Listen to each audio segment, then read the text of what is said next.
I want to explain to the world what it is that we are hiding that is under this guise of this UFO technology.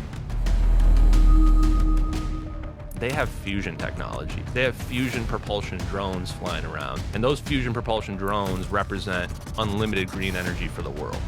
At first, I was like, the missing general, this is weird. And then first thing you do is start digging into who was this guy. He was the commander of the Air Force Research Labs from 2011 to 2013. You've now got Ross Coulthart, Tim Burchett, and Eric Burleson all saying that this guy was connected to this UFO topic. So if there's anybody in this whole world that's gonna know about orbs, advanced technology, that's the guy right there. If this is the general, this is why he disappeared.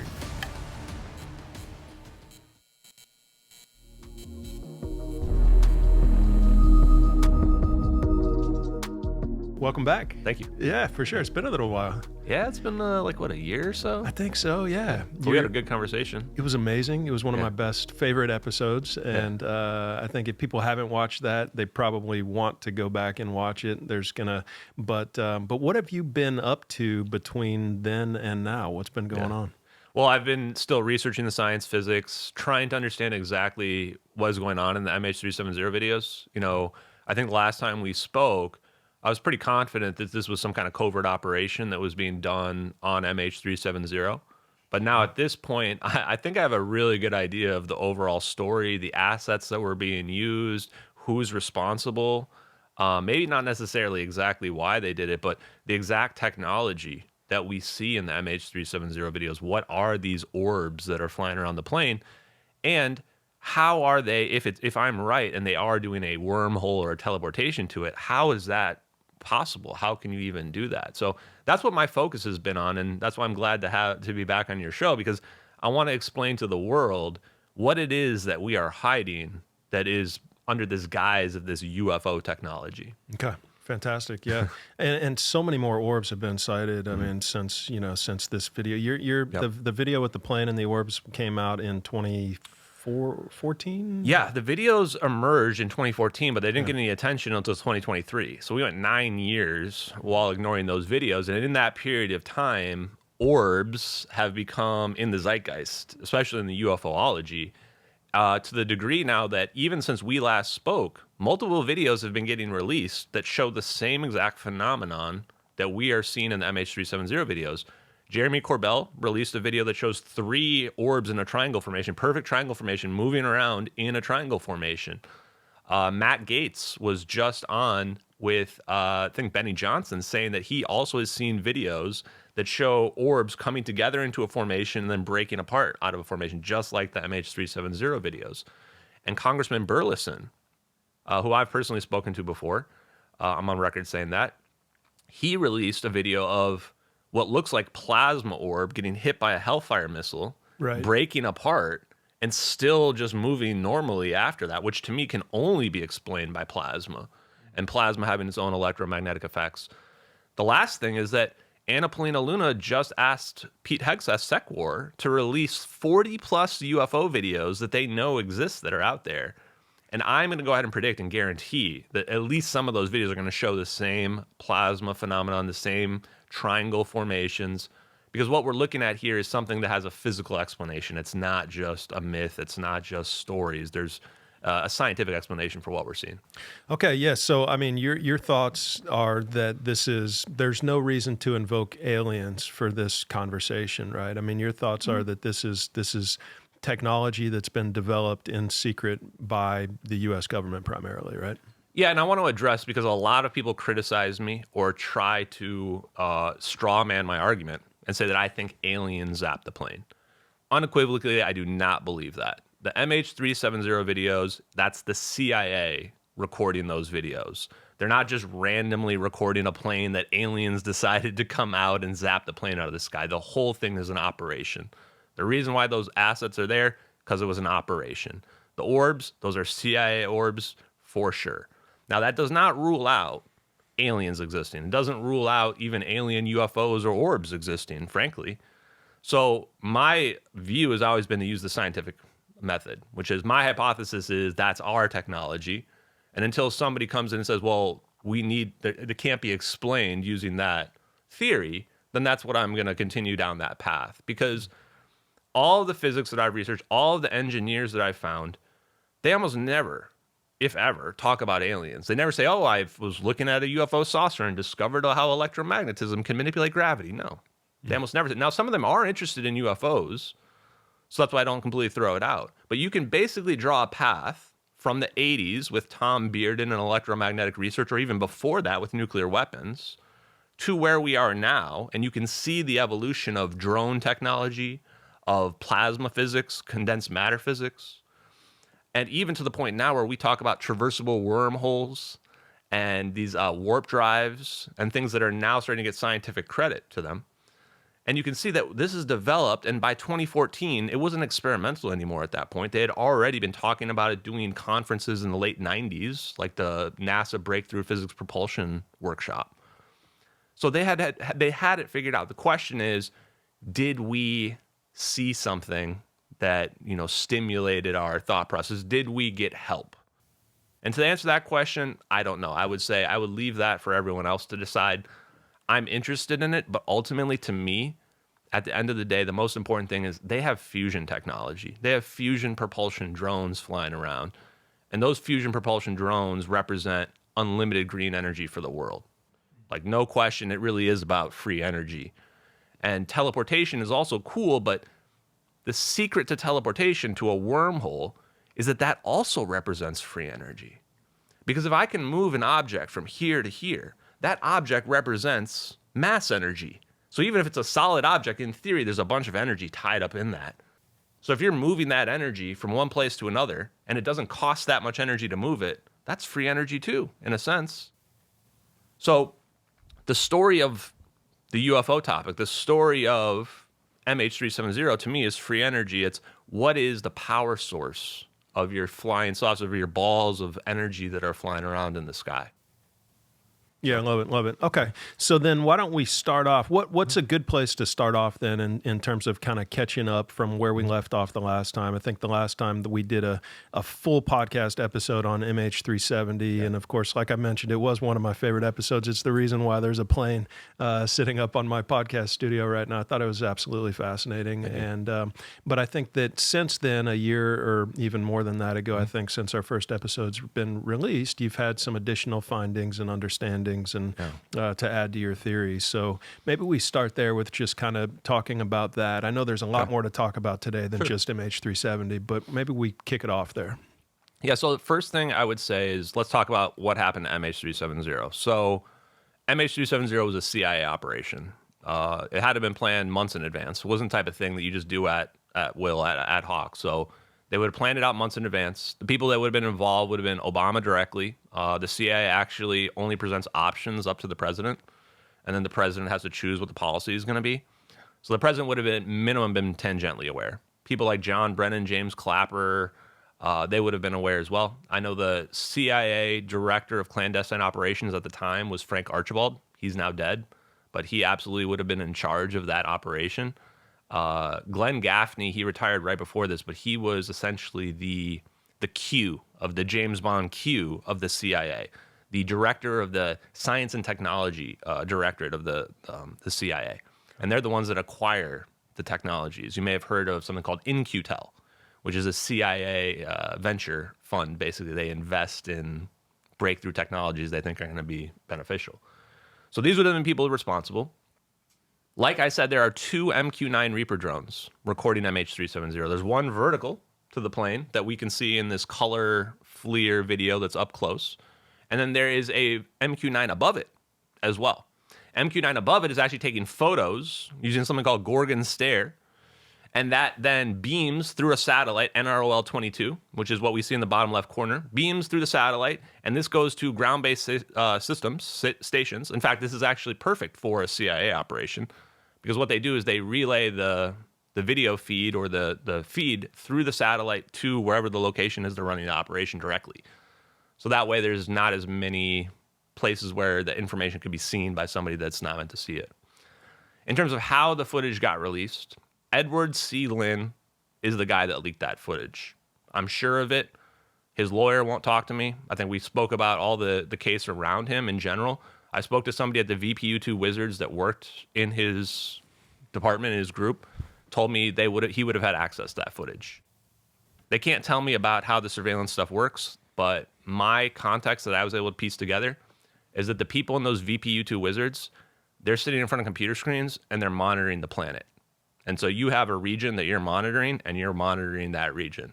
And you have footage and feeds, and your feeds, theoretically, you might see a CIA feed come through onto a network that you have access to it, and you could see that.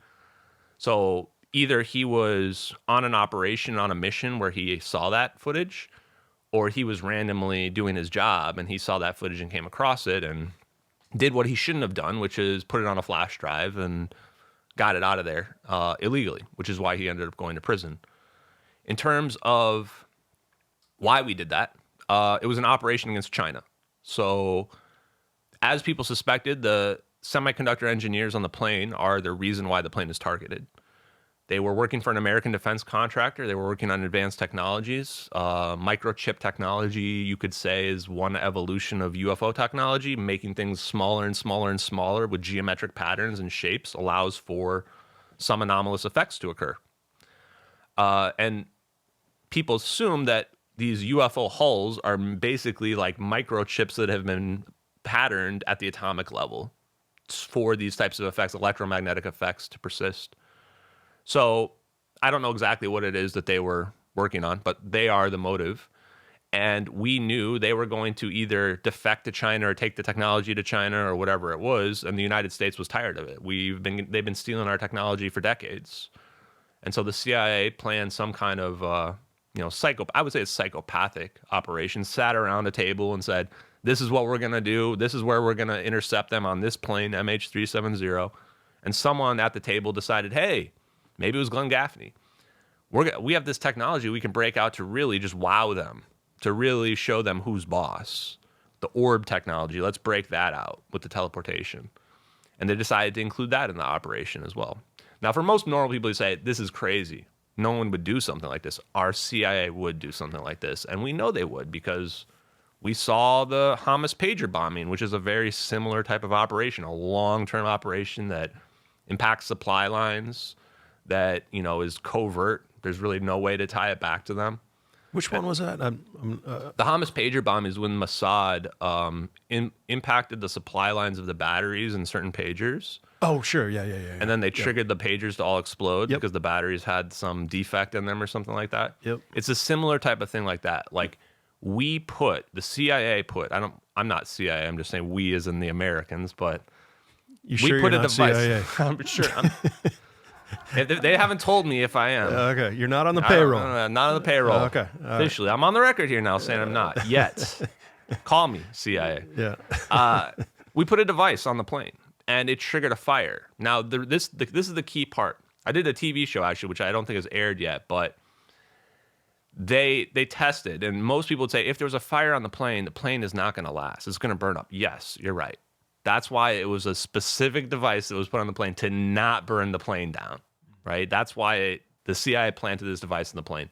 And I presume they put it in the cargo of the lithium-ion batteries, or it was the lithium-ion batteries, similar to what they did with the Hamas pagers. The reason for this is to divert the plane. The plane is over the South China Sea when it goes dark. That's contested territory between the China and the United States, especially in 2014. There was a major contested territory over that. We had to divert the plane away from there. Why? Because China's got all their surveillance right there. You can't orb the plane right there. So what happens? It turns around, and now it goes to Penang, and then they change directions. That's the point where someone got on the phone with them and said, here's the rendezvous point. You're going here. Or they just took control of the plane. One of those two things happened. They go to the rendezvous point, which is where we see the videos happen. They zap the plane. Now, here's the new part. I know how teleportation works now. It is actually phase conjugation, which is something my friend Dave Rossi was the first person to float to me. It really is 4 orbs, like my name is, 4 orbs. Like there actually is a point-to-point teleportation system. What they're doing in that video, when they're spinning around the plane, everything you see has physical purpose to it. They're shooting that plane backwards like a railgun, like a magnetic railgun. But it happens so fast that fundamentally it's like a wormhole. Like, that's probably not happening faster than the speed of light, but it's still so fast that it looks instantaneous from our perspective. So what they've figured out is they've figured out an aspect of magnetism connected to space-time, and they can turn the plane from our perspective looking at it into a beam of light. And this is just general relativity. If you accelerate an object towards the speed of light, it gets heavier and heavier, and it will look like from our perspective that it's moving instantaneously. But from the object's perspective, its time, it's not moving. It doesn't feel like it's moving faster than the speed of light because its medium around it is moving. So you can have a situation in which, from our outside perspective, it looks like this object's teleporting, but from the perspective of the object itself, it looks like it's walking through a doorway.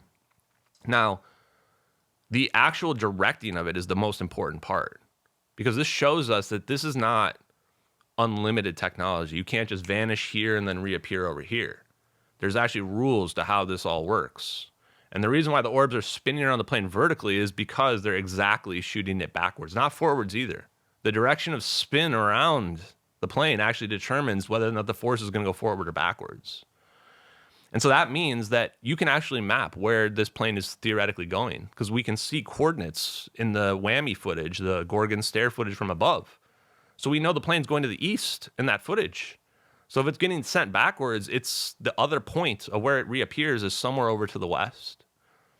And I don't know how this hasn't got more visibility, because the big criticism people tell me is, well, Ashton, what about this debris they found? And I always say, they found that debris in Africa. I'm the one telling you they're teleporting this plane to the west towards Africa. What other story can explain that debris in Africa? Because the story that the plane went down the South Indian Ocean does not do that. The South Indian Ocean is the wrong continent. That is, Australia's the closest continent to there, not Africa. That's where the debris should have shown up. So I strongly urge people to A, look at the physics, look at the videos of that, but B, if we're going to search for this missing plane, we're searching in the wrong spot. We need to be searching over to the west, near the Maldives, where the plane was seen, where the physics in the videos show the plane should have shown up. Because that's where, if the plane did end up in the ocean, it's over there somewhere. Now, one last thought is that they just searched. They just finished a new search for MH370. People were in my replies telling me, you're going to look so stupid when they find the plane. They're finally going to find it. There's at least 4 or 5 different people saying they all know exactly where the plane is in the South Indian Ocean. They go search for like 3 months. Nothing. Not one piece. Find nothing. I was even emailing some of the OG investigators, kind of rubbing it in here, because I know they're not going to find that plane there. And they all think they know where it is in some hidden crevasse or something that nobody's searching. It's not down there. And so we just finished searching again. So what I would tell people is this. If you are somebody that believes that this was a suicidal pilot or whatever, where's the evidence? Where's the plane at? You keep searching, keep finding nothing. Meanwhile, I've got 2 military videos with coordinates in them. I can tell you from a physics perspective where the plane's going in those videos, and nobody will pay any attention to it. Nobody will actually try to put any resources into figuring out, what those videos are trying to tell us. So where's the plane going then? Where do you think, and the debris that was found, do you think that just wasn't a part of the plane? Do you think that I think it is. It is a part of the plane. I think the simplest explanation for everything is that generally people are telling the truth, and that generally the evidence isn't faked. It's all real. Well, what's the story that all the evidence does make sense? That debris is from MH370. The debris does not show that a plane crashed. It's actually a very small amount of debris. Yeah. It's like me finding my pinky. You find my pinky and saying, oh, well, Ashton's dead. You'd be like, well, you just found my pinky. That doesn't make it mean I'm dead. Maybe I am, but who knows? So that's the big thing that people need to realize. Even the flap, planes can fly without a flap. They can land without a flap. So you can't even say that the plane had to have crashed because they found a 6-foot flapper on. Doesn't even make a difference. So the plane went to the west.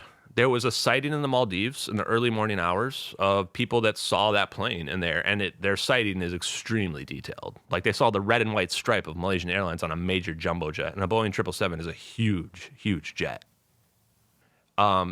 I even spoke to Florence Chang, who thinks that they didn't see the plane, and the story, the excuse makes no sense. The plane that they claim they saw, that the people that don't want to believe claim they saw, it looks completely different. It's a completely different jet, like half the size, different color. There's just no way it can be the one that they've been claiming. So I think those people saw the plane, and they saw the plane go to the south. and that plane was going to the south towards Diego Garcia military base, which is the United States military base. That's the only place you could hide the plane. The alternative is you just ditch it in the water near there somewhere. And the reason why I like that theory is you have to explain how a few pieces of debris show up. One way you do that is you ditch a plane, trying to ensure that nothing's going to leak out of the plane, but the plane's falling apart. It was on fire. So some few parts are going to break off.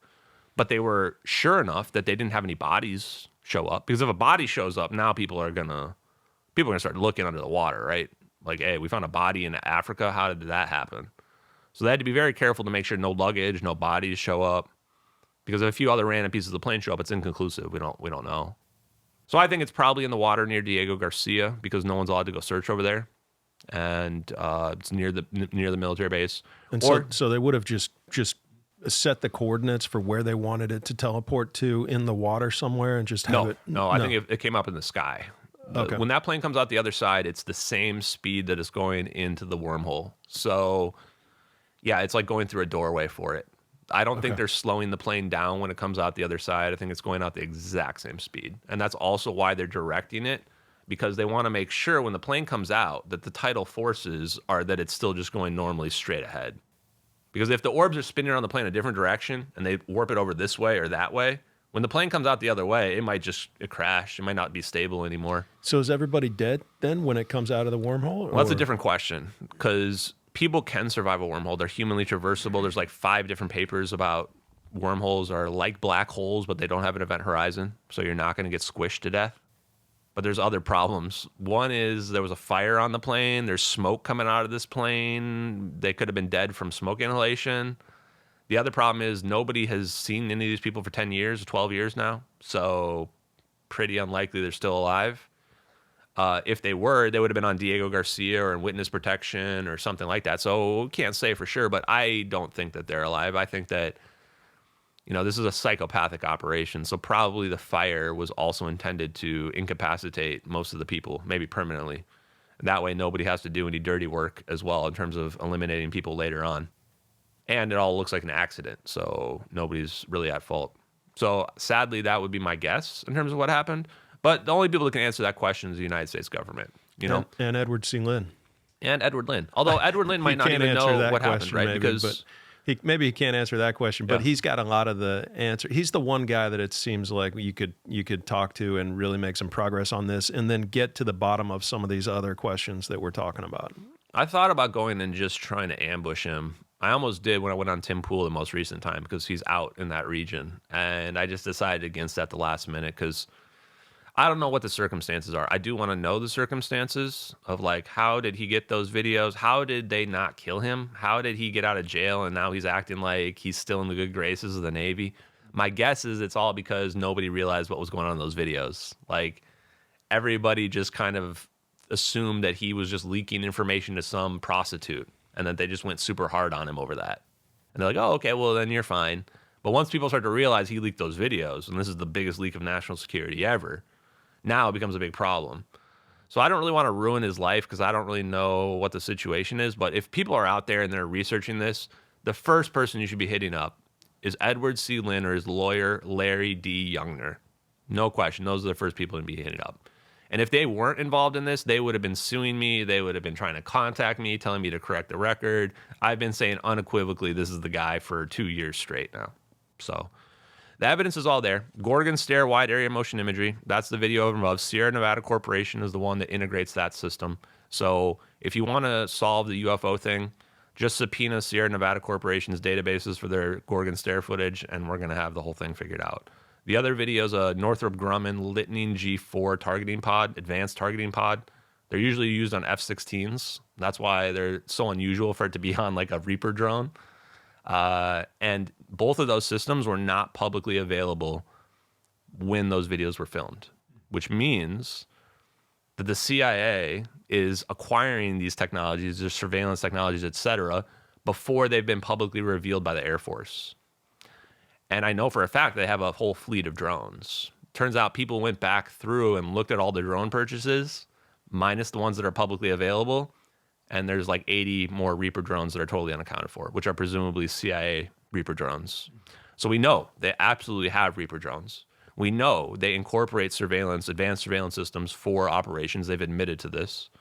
So there's nothing unusual about what I'm claiming here about what the CIA has. The only unusual part is the orbs. Obviously, people don't think we have plasma orbs that can fly around and teleport things, but they're wrong. We do. Some people do. Some people do.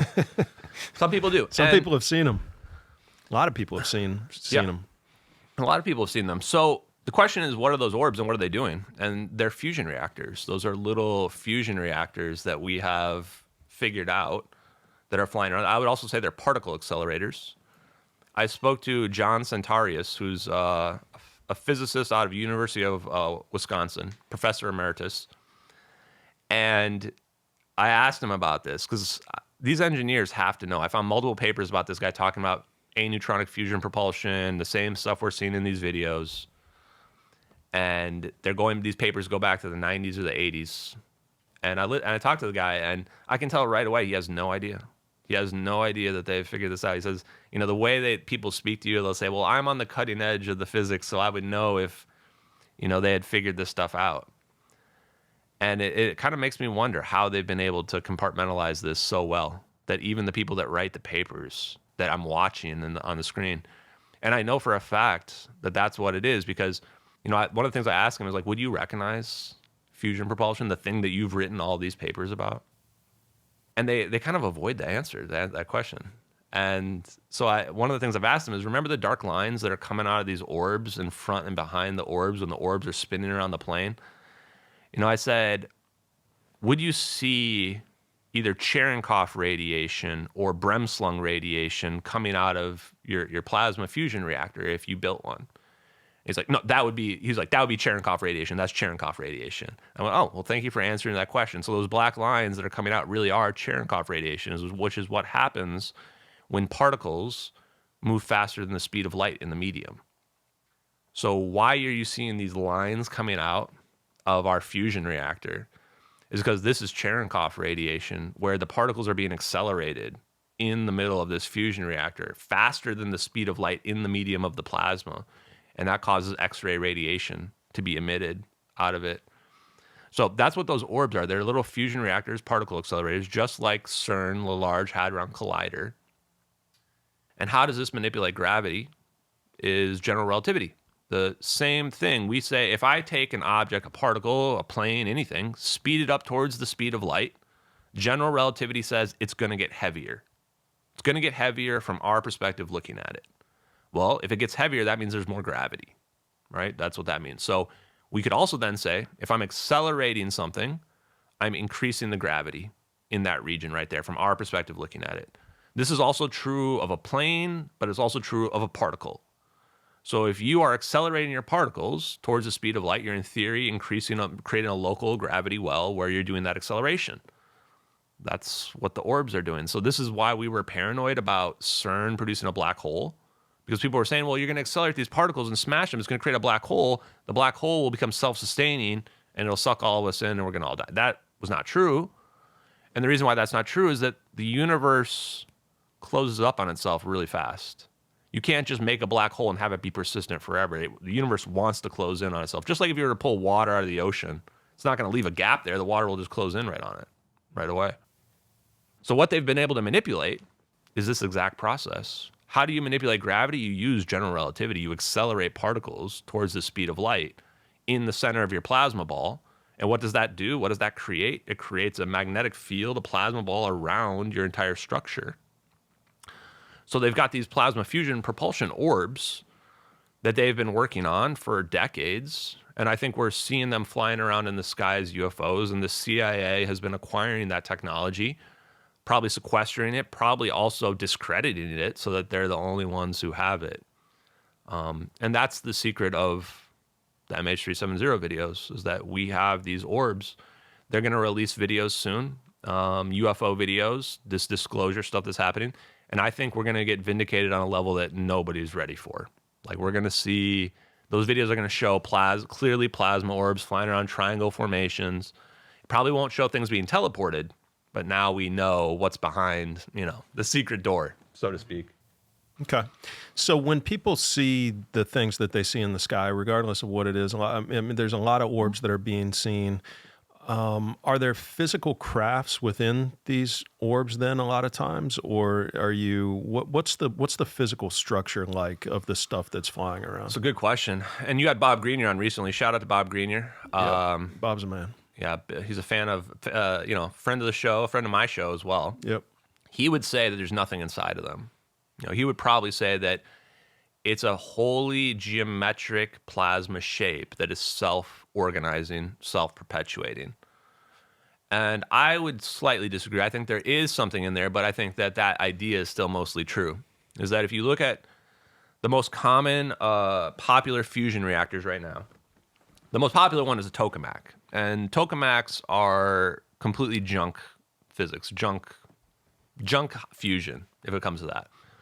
The guy that invented the tokamak said that, actually. They said that Robert Bussard went to a Google TED Talk, and he said one of the top theorists in nuclear physics who helped develop the tokamak said, the only thing we learned about tokamaks is they're no damn good. No damn good at all. And the reason why they're no damn good is because of something called beta. Beta is a measure of the efficiency of the use of the magnetic field. So we take a magnet and we're trying to make a fusion reactor out of the magnet. The beta is how much of the magnetic field we're using. So for tokamaks, it's about 10%. So of all that magnetic field we're using, we're only really using about 10% of it. For plasmoid research, which is the heart of field reverse configuration, if you look up helium fusion, tri-alpha energy, a lot of the prominent fusion companies, including the one that Donald Trump just purchased, tri-alpha energy, they do something called field reverse configuration, which uses a plasmoid at the center of it. This is what Bob Grenier talks about all the time, which is a natural instability in plasma that knots itself up and becomes stable. So like a shape that is unstable that becomes stable and leads to stability and confinement far higher than physics can explain. So these plasmoids have a high beta regime. Their beta is roughly 100%. This means that using the exact same magnets that the tokamaks use, if you use a different configuration, a field reverse configuration, they're roughly 10 times more efficient using the same exact magnets. So even if I were to take one of these brand new Rebco superconducting magnets that can achieve 30 Tesla, I'm going to get 10 times more out of that magnet using field reverse configuration than I would at tokamak. So this is why we're trying to, I think the smart people are moving away from these tokamak hot fusion designs and moving towards that. So now why is this relevant for the orbs? There's no chance the orbs are a tokamak. You can't build something like that that's not almost perfectly efficient. So those are a high beta regime. I believe they're also using a field reverse configuration design in them, but there's something in there, like a tube, essentially. And what I would imagine it looks like is like a picket fence, where you have alternating magnetic fields, up, down, up, down, up, down. Why? Because then this will create a synchronization between it, where all the waves sync up, where all the atoms sync up. In fact, it creates like a traffic jam, where now everything's stuck trying to get through this gap like a fire hose. And that's how I think they turned it into a fusion reactor. It's a jet engine that they basically pulled out all the engine parts, and we're like, this is now just a heat exchange, and we're going to ionize the plasma. And what they use is they use the air as fuel.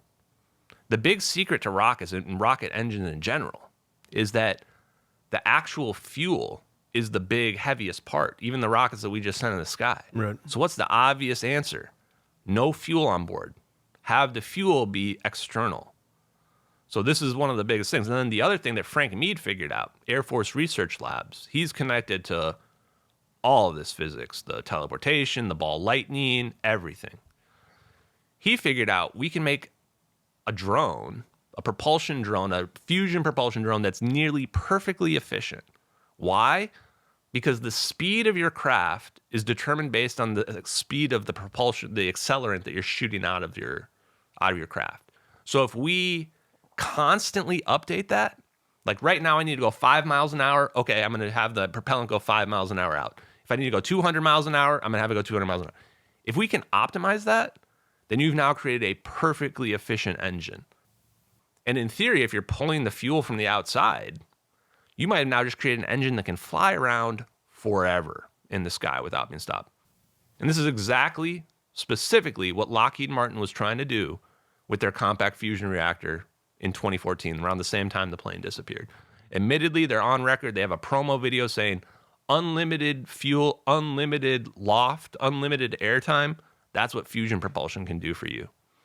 So a lot of these technologies that get created behind the scenes from these black budget programs and these defense contractors and these companies end up coming out into the general public, and they get used by people and corporations, and people make money from them, and maybe the laser beam and Teflar or whatever, and maybe there's several examples of technology, potentially of technology that's been kind of gotten out there. But with this one, it's just kind of stuck, right? And it's like the CIA has the control over this through Lockheed Martin and all these defense contractors, and it's not leaving, it's not going anywhere. And your point is, this is unlimited free energy if this gets out there into the public sector, and we can completely disruptive to oil, the entire energy complex that exists on the planet today. And so, like, what is it about this? Why is this one tech being so effectively controlled and maintaining its secrecy, even though people are seeing it flying around and every day people see this tech? So how's that possible, and what's the end game? When does that change? I was talking to the Uber driver on the way over here, I think, yesterday about this, is that I think the big problem is us. It's so far beyond, like, some people say, well, you just need to build something and show me and convince people, or the government just needs to release something and they'll let us know. That's not how any of this is going to play out. The problem is a psychological issue with us. Nobody reads, nobody researches. All this stuff that I found, I'm not an insider. I'm not a firsthand witness to any of this. I just found this out by reading. All I did was go read the scientific papers. All I did was see what they have on the videos and then go say, okay, where is this in the literature? Oh, there it is. It's all right there. It's all hiding in plain sight. In fact, you can make a strong argument they didn't even hide it, that they were just literally posting it in scientific papers and people just weren't paying any attention at all. That's what concerns me the most about this. So you say, well, what are the reasons? Well, there's a lot of reasons, and these have all been spoken about, so nothing I'm saying here is brand new, but it's more than just, oh, this is going to be a big shock for people. That's like the least of their worries. Number one worry is, what happens to the economy when we have free fusion energy for everybody? Elon Musk is even saying nobody's going to have to work soon. He's saying that because that's what fusion energy is going to lead to. Why would you have to work if we have basically unlimited, cheap, free energy? I mean, and mix that with AI. He's saying that because of AI, basically. Yeah, but right? also AI. Yeah. But what's going to power AI? Fusion. They've literally, the AI data center companies have already signed the deals with the fusion companies, with Helion Fusion. Tri-Alpha Energy is actually working on a deal right now as well. Okay. So this is the part where, like, people don't realize how fast this is coming. But the issues are more than just the ontological shock, and it's more than just the ontological shock of aliens. Number one is the military aspect. Look at Iran, look at Venezuela, look at what we've been doing recently. To me, it's very clear that this administration knows we have this weaponry, and we are leveraging that we have the advantage right now. And that's the right thing to do. I wholly agree with it. People may call me a war hawk or whatever. You have teleportation technology and the other people don't. You should be leveraging that, using that to push your advantage as much as you can until they catch up, because they will. China will catch up, Russia will catch up, and they'll get it too. So that's number one. And they're never going to reveal something until our adversaries have it, if it's a secret thing. Number two, economy will collapse. I mean, half the industries will become worth nothing. Their net future value becomes zero overnight. So if you understand finance, you understand the implications of that. World economic collapse. Another aspect of this is from the psychological side, that people just aren't going to be able to deal with it. I mean, I was talking to somebody, there's people still wearing masks everywhere they go because the government told them one time that you should wear a mask during a specific period. Yeah. So what do you think is going to happen when they come out and say, well, we've been hiding free energy and fusion energy and maybe aliens are real, and by the way, we figured out teleportation? I mean, people are going to literally that's going to be it for them. They're going to say, die. I don't want to be here anymore. Just keel over. Whatever's going on here, I can't deal with this, right? Yeah. And you can listen to the CIA agents saying all these things openly. The people that would be in the position to know, right? So these are the reasons why it's so much bigger. And it's part of the reason why I've become so disaffected with this, which is like, I think they might be right. The more I look, the more, discourse I see on social media, I go, I think they're all right. Like, we can't handle this. We're not ready. Yeah. I specifically spoke to... People aren't good at change, for sure. Exactly. That's the concern. I think they have this utopian view or this idealistic view of the world that humans are going to change and become altruistic suddenly when we realize aliens are real. It's never going to happen. They'll just fit it into the pre-existing belief system and structure of society. And I totally disagree with this BS about it's the religious people holding it back. I've done so many religious podcasts and right-wing podcasts, and almost nobody is like, I can't adapt this to my worldview. They all say this is the easiest thing to adapt. Like, God created us, God created aliens, problem solved. Simple. Right. Yeah. So, that part, I think is going to be it's going to be a challenge for people to accept all this, and this is the reason why it's the slow drip of it, is that it's a multifaceted issue, much more complex than what people expect. And I think this is part of the reason why I'm even being allowed to talk about it, is that I'm somewhat effective at breaking down the barriers for people to accept this information. Versus if you look at the UFO community, I'd say they're not doing a great job of it so far. Meanwhile, we've got Congress people talking about the interdimensional demons and all this other stuff, and I'm going, is anybody going to talk about physics? Is anybody going to talk about how a wormhole might be possible? No. So you're a part of this kind of. You're saying that you're allowed to be talking about it because potentially you're a part of this slow release to letting people become aware slowly over time of the tech that actually exists and what's happening. And that's why Ryan laughed so hard when I asked you if you were CIA earlier. Yeah. I told the CIA on my live stream, I would have killed me a long time ago. I don't know what they're doing. They're making a big mistake here. If they think this is working for them, then okay, let's just keep going with it. But I'm sitting here talking about nuclear weapons, how nuclear weapons work, like, the next generation nuclear weapons, and how you can bring down the Schwinger limit to manipulate space-time. They just let me do it. So is there a plan? Is there an end game? Is there, like, how do you see this kind of playing out and next steps of what really happens? Big chunks of progress. Number one thing, fusion. I mean, so the way I've looked at it, and I would say any scientist should look at it, is say, if you think you're right about a hypothesis, thesis, you should be able to predict future events. This is like the number one thing when it comes to physics. So, okay, what can we predict? Number one, fusion. Like, fusion is coming. We're looking at plasma orbs that have confinement that is well over a minute. So right now, confinement's like a few seconds or something like that, if that. And these orbs are something well beyond that. So fusion is definitely going to happen. This is why I was promoting Trump Media Group, because they just acquired Tri-Alpha Energy, which is one of two fusion companies that already have a reactor that is doing field reverse configuration. I'm going, this is the secret right here. Anyone who understands high beta knows tokamaks is never going to work. It's going to be that. So that would be the big thing. In addition to that, I think, and I was talking to Ryan about this earlier, that something is happening here between Trump and the disclosure thing, Obama saying that, aliens are out there, and having that weird thing where Trump says he shouldn't have said that. That was weird. It's very bizarre. Yeah. All the Congress picking this up, the missing general and the other missing scientists, plus with all this turmoil in Iran, like, clearly we're hitting an inflection point here. And I'm happy to just be sitting here as a passenger watching and seeing how it plays out. Because either we're going to see weapons get used like we saw in Venezuela, the discombobulator. We're going to see fusion getting rolled out. And for me, the thing with fusion is, will it produce anomalous excess energy? If I'm right, if Bob Greenier's right and the other people are right, that 0-point energy exists and there is this connection to 0-point energy and fusion, or maybe what Ken Shoulders was working on with his EVOs, then fusion should have excess anomalous energy because it should be tapping into 0-point energy, and that's an extra energy source. How much excess energy is probably debatable. Depends on probably what you're doing. But in theory, you should be able to pull a lot of excess energy, maybe in a non-equilibrium setup. So if you look at me, I'm in, like, David Kirkley's replies, who's the CEO of Helium Fusion, and I'm constantly pinging him questions like this because, A, I want to know if he knows, And B, I want to know if this thing's producing excess energy, because it's going to be really obvious, I think, when they start turning these things on. It's like, oh, it's producing 25% more energy than the physics predicted. Like, hello? So if that happens, we'll know immediately. And this could answer your question. You say, well, why are they sandbagging this?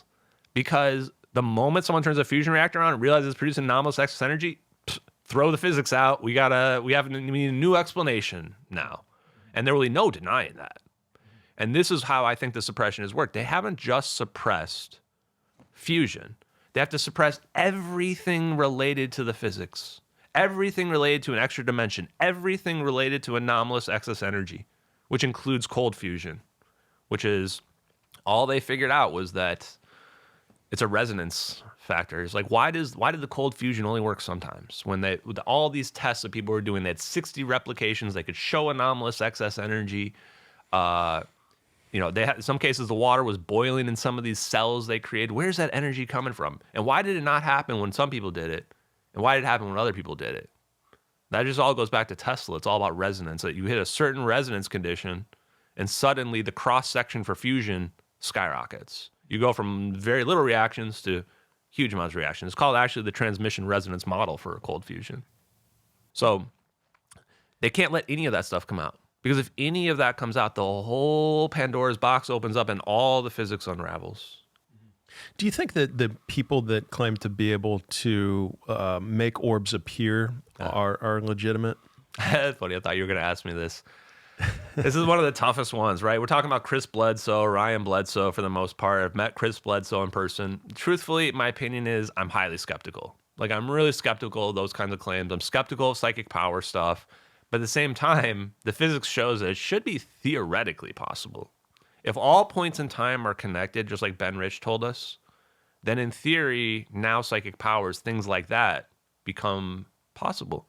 Some of the scientific papers that I think there's even one of the DIRDs specifically about like how many drones a mind could control simultaneously, which is an interesting thought question. Like, it's more of about attention. How many things can you focus on at once?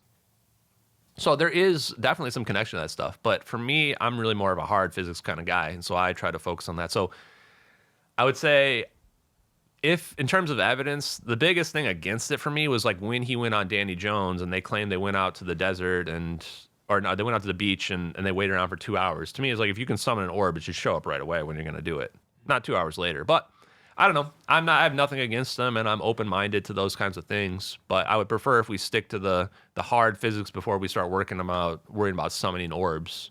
And I would say that you shouldn't be listening to people that are trying to tell you how to perceive an event versus like trying to explain what the event is. Gotcha. Like, it's a big thing to say, hey, I'm summoning magical orbs that might be demons or whatever, versus that's a fusion reactor, right? Totally different things. I'm not telling you how to perceive it. I'm just telling you that's a fusion reactor, engineering wise.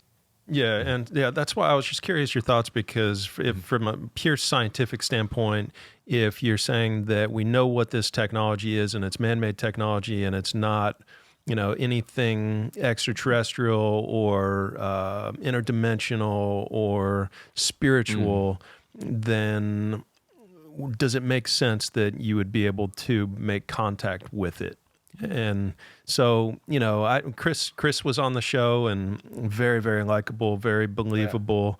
Yeah.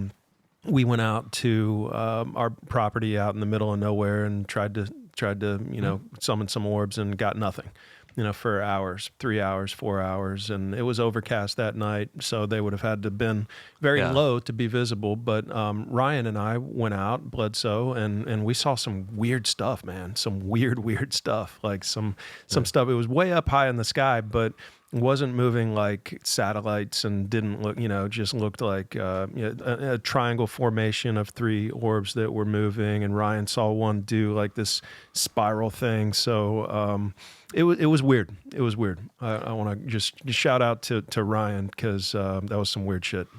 Yeah, and I don't think a lot of the alien people like me very much because of my, just the conclusions I've made. But, contrary to what people think, like, I have nothing against the idea of aliens or even summoning aliens or orbs or any of that stuff in general. And I'm not saying that all the stuff flying around has to be ours. Yeah. No.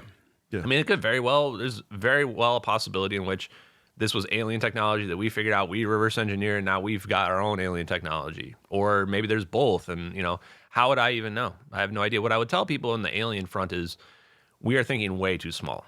When we're thinking about gray aliens, like stuff like that, we're not thinking about it the right way at all. Like, I think we should be thinking about a species that is 1 million years more advanced than us. A species that is integrated with AI and become part of AI. Or maybe it is an AI. Maybe it is a super intelligence. Or a species that's just made out of plasma. Something completely different than what we would imagine. I was even telling Ryan, here's a thought experiment. Director? Yeah. Yep. Here's a thought experiment for you, which is, what if we have a superpower that seems mundane to us, but to an alien species would be a huge threat? Like, just take the 3-body problem, the TV show that or book that people are familiar with. The aliens are afraid of us, even though they're super more far advanced than we are, because they know we can evolve super fast. They know that in the 400 years in which it takes them to get to us, we'll already have surpassed them, even though their technology seems like straight up magic to us at this point. You think about that. What if humans have a superpower, and that superpower is evolution? That superpower is adaptability. And other species, other races don't have that. They don't have intellect like that can solve problems like that. You could almost say that humans could solve any problem that exists in the entire universe, that we could find a solution for it. You make a lock, we can make a better locksmith, or a lockpick, a lot better thief. That would be a crazy thing, because you could see how a super advanced species could be monitoring us, watching us, not consider us to be a threat. But the moment we start playing around with nuclear weapons, the moment we start manipulating space-time, now all of a sudden it's a big threat. Maybe that's their mode of transportation. Maybe we suddenly threw a bunch of boulders in the middle of their freeway, and they're going, hey, chill out, you stupid primitives. We're using them. We're trying to drive through here. That's how I think people should be thinking about aliens. Don't personify them. Don't try to make them like us. Try to think about, where will we be looking at our technology right now? Where are we going to be in 100 years? Where are we going to be in 1,000 years? Where are we going to be in 1 million years? Would humans 1 million years from now give a crap about where we are right now? Do we care about what the ants are doing down in their molehills? No, not even a little bit. Yeah, interesting. So S4 came out a couple of days ago, Bob Lazar's S4, and I just started it last night and got 20 minutes into it, and it was all historical stuff about his story, and so I haven't gotten into the deep details of it yet. You're obviously, I know, familiar with it, but have you seen that I haven't seen that particular one. I saw the other documentaries. So I haven't that one yet, but I am familiar with his story, very familiar with his story, and I'm on the record saying I believe him. Yeah. What I will say is this. I know a news reporter that spoke to him, and he does not believe in 0-point energy, which I think is funny because, and this is a good thing to bring up, is that just because someone even reveals something that could be true, amazing, doesn't mean they necessarily understand all of the science in the background about how something like that is possible. Because the answer is 0-point energy, and whether or not Bob Lazar agrees or believes that, that's okay. He's looking at it from his own perspective, his own experiences, his own worldview.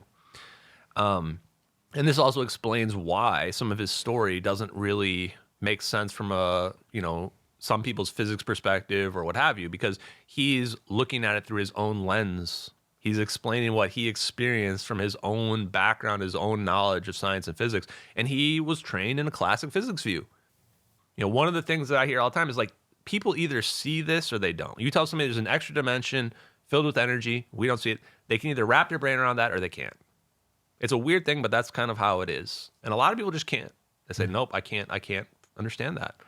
And I think that this is the issue. Like, how is it that this hasn't come out before? How has this not been revealed? How have they been able to keep this secret?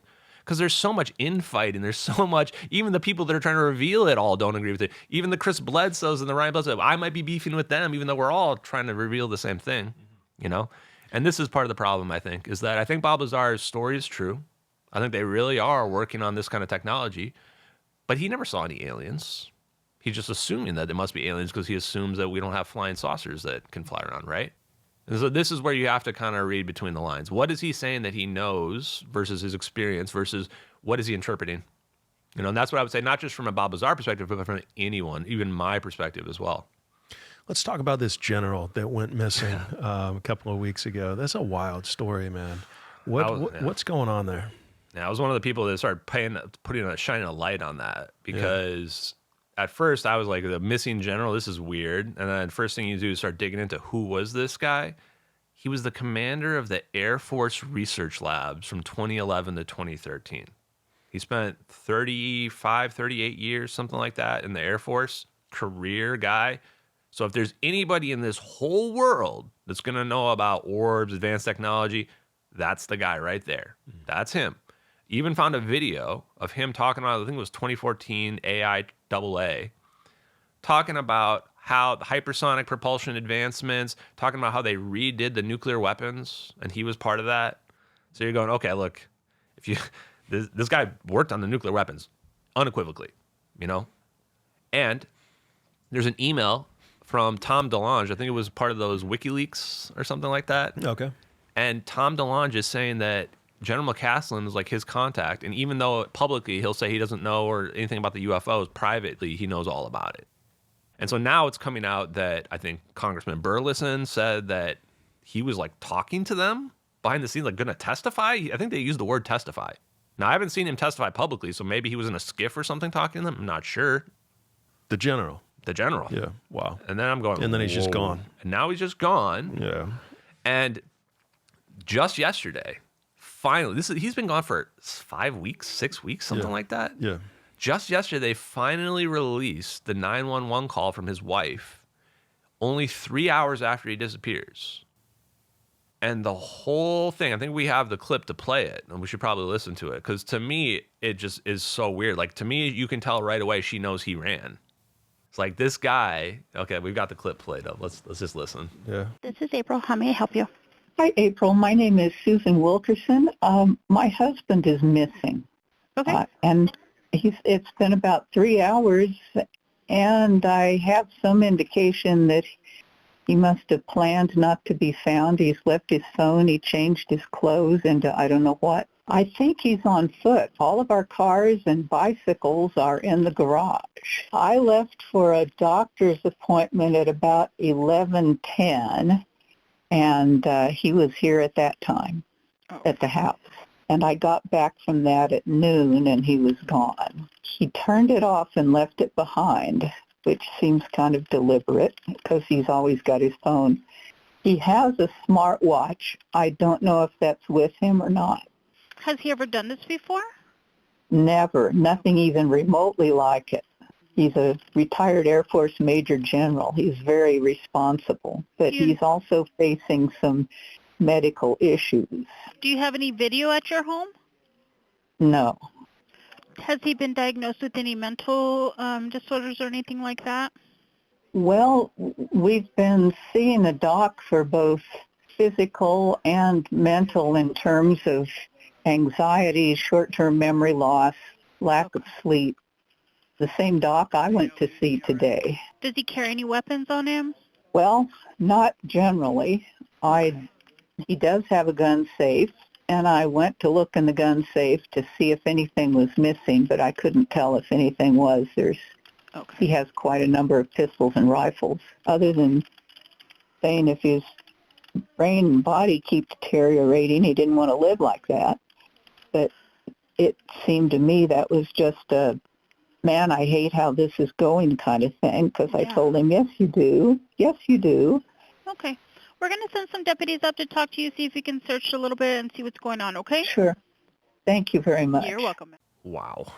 Yeah, so you listen to that. That is an extremely weird phone call.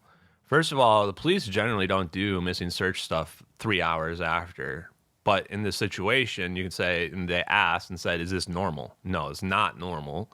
Said that he turned his phone off and left his phone behind. So he didn't just leave the phone. He actually actively turned it off. Or someone did. Or someone did. But there's no sign of forced entry. Right. He left. There's a 50-minute window. This means like his wife left and he switched his clothes and bolted out the door. Right? That's a very short window of time. And so people are trying to say, they said something about the medical situation there, but she downplays the medical thing. She says, oh, well, yeah, he had some medical thing, but it was just, normal, like you're just dealing with like, pain or some anxiety, whatever. That's not something you kill yourself over or whatever. Because they're trying to say that he committed suicide or he wandered away. Where's the body? Where is he? It's been 5 weeks. And that's not what people do when they commit suicide. You just go up to your office and you end it, right? And you write a note. You would not, I think Ryan brought this up, is that you wouldn't leave all these loose ends for your wife, including the insurance payout and the pension and all that. Like, he's missing. We don't even know if he's dead. So if you were to do that, you wouldn't do all this to your wife and make her go through all this. He bolted. He absolutely left his phone. It changed his clothes. And left with it. And I think they claim they found his Air Force sweatshirt like a mile away. So to me, he ran. And the only question to me is, did we pick him up or did one of our adversaries pick him up? Because he didn't take the car, didn't take a bike. So he had to have got picked up by a car somewhere, in my opinion. And that's why you leave your phone behind, because you know they can track your phone. So you leave the phone behind, you get in a car randomly, and now you're gone. And now you, who knows, bunker in Lockheed Martin somewhere. But this guy knew. This guy knew for sure. He knew about the orbs. You got Tom DeLonge saying that he knew about the UFO topic. You've now got Ross Coulthard, Tim Burchett, and Eric Burleson all saying that this guy was connected to this UFO topic. I've got him on video talking about upgrading the nuclear weapons, hypersonic, doing research on that. And I've got the whole history of the research going back to Franklin B. Meade, going back to him working on ball lightning physics study, which is the EVOs, the plasma orbs, teleportation physics study that Eric Davis wrote for Franklin B. Meade, dense plasma focus that Franklin B. Meade wrote with David Froning and George Miley, George Miley is one of the top fusion experts in the world. And then also Franklin B. Meade's paper about the quest for constant momentum mission, which is perfect efficiency in an engine. So the first thing that popped into my head after hearing this story, and then realizing that one of the things that he was talking about under that X account, where it was like a secret X account that's linked to him, that most people are fairly convinced that it was his X account. And then on that X account, he was posting stuff. And one of the things that he said was that Lockheed Martin and these other defense contractors have hitmen within the companies that go out and commit these kidnappings and murders of just people that they deem to be threats. The first thing that I thought was that, okay, somebody was parked outside of his house, maybe down the street, saw his wife leave, was waiting for his wife to leave and keep him knowing that he was in the house. Whether it was somebody that he knew or not, approach the house, say, listen, General, we need you to turn off your phone, leave it here, and come with us. Yeah. And then, and then that kind of seems more plausible to me than he just bolted and nobody knows where the hell he is. Could somebody have come into the house? There's no cameras. There's no. There's nothing recording. Could someone have just taken him and said, "Hey, you're coming with us," and then just either likely killed him? Yeah, definitely could have. And I'm not ruling that out at all. That's absolutely one of the options. In terms of that would be like us picking him up. Right. It doesn't have to be a good thing. It could absolutely be a bad thing as well. Right.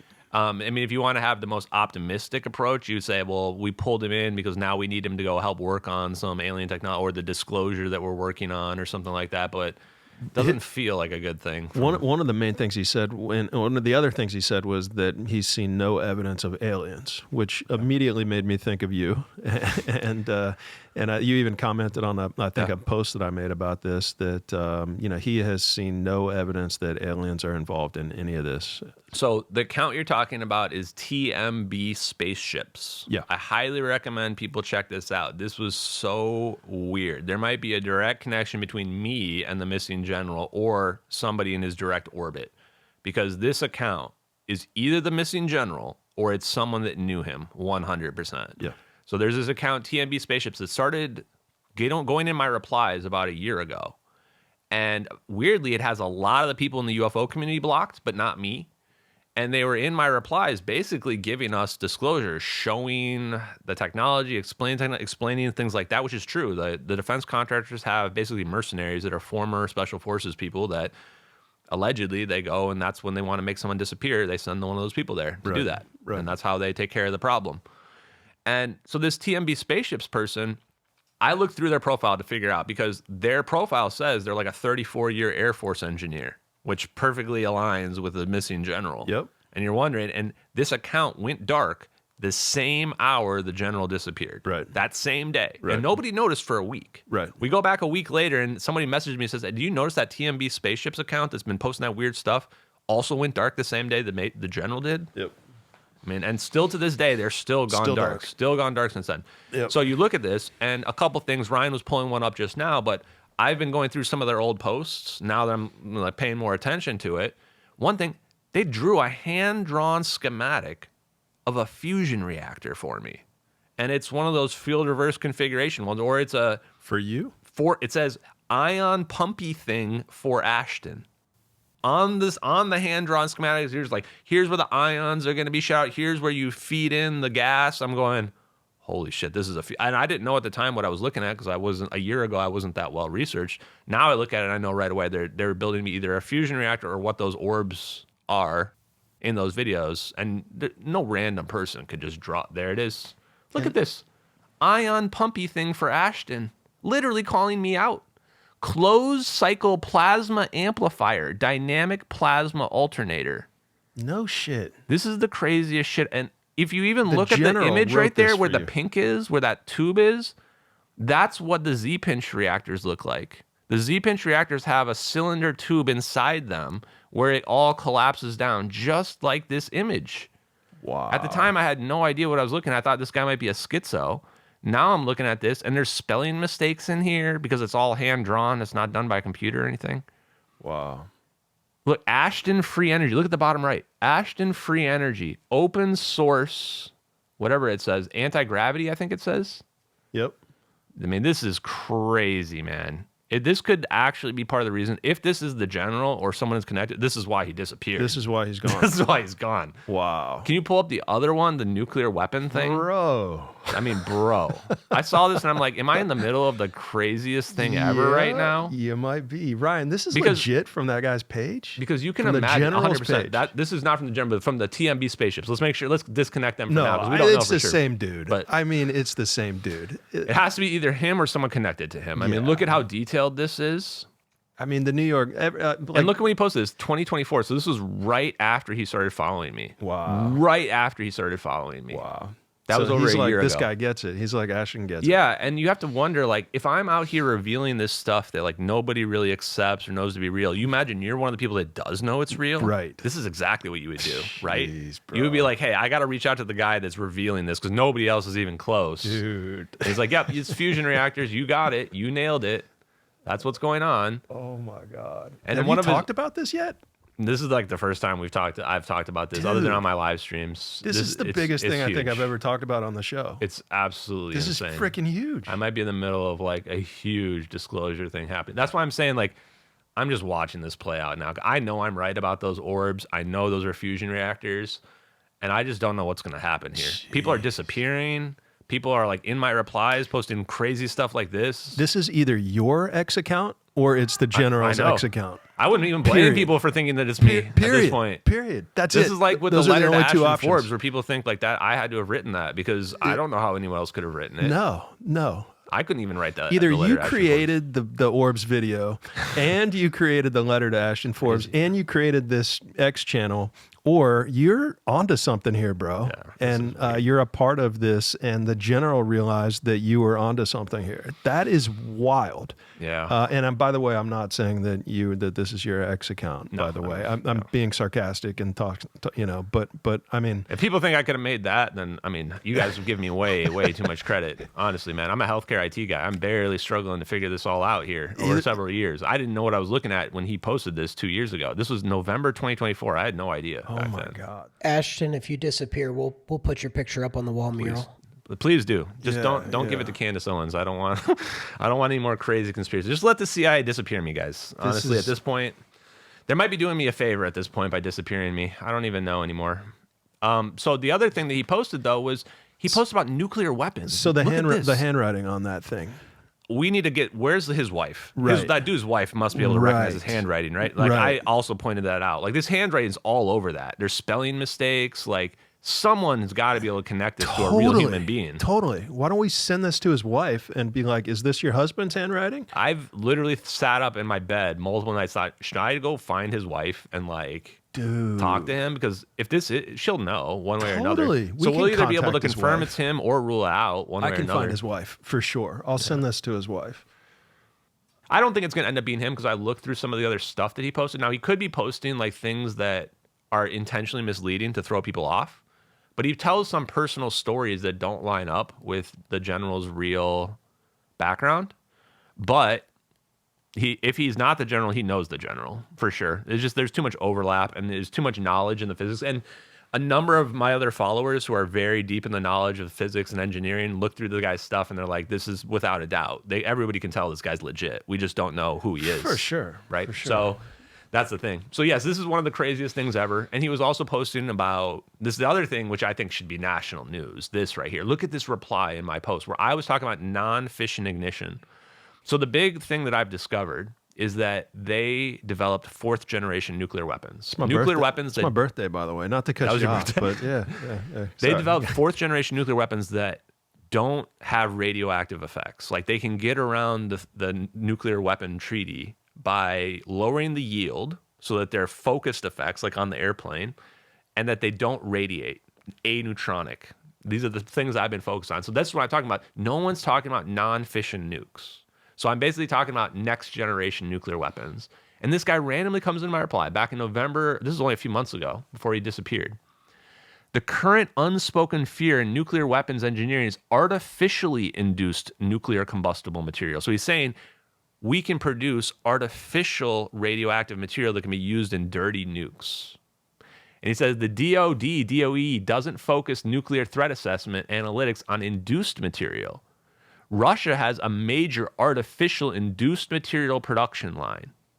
The engineering operations to manufacture the artificial nuclear material, whose material will pop like conventional nuclear weapons for several weeks.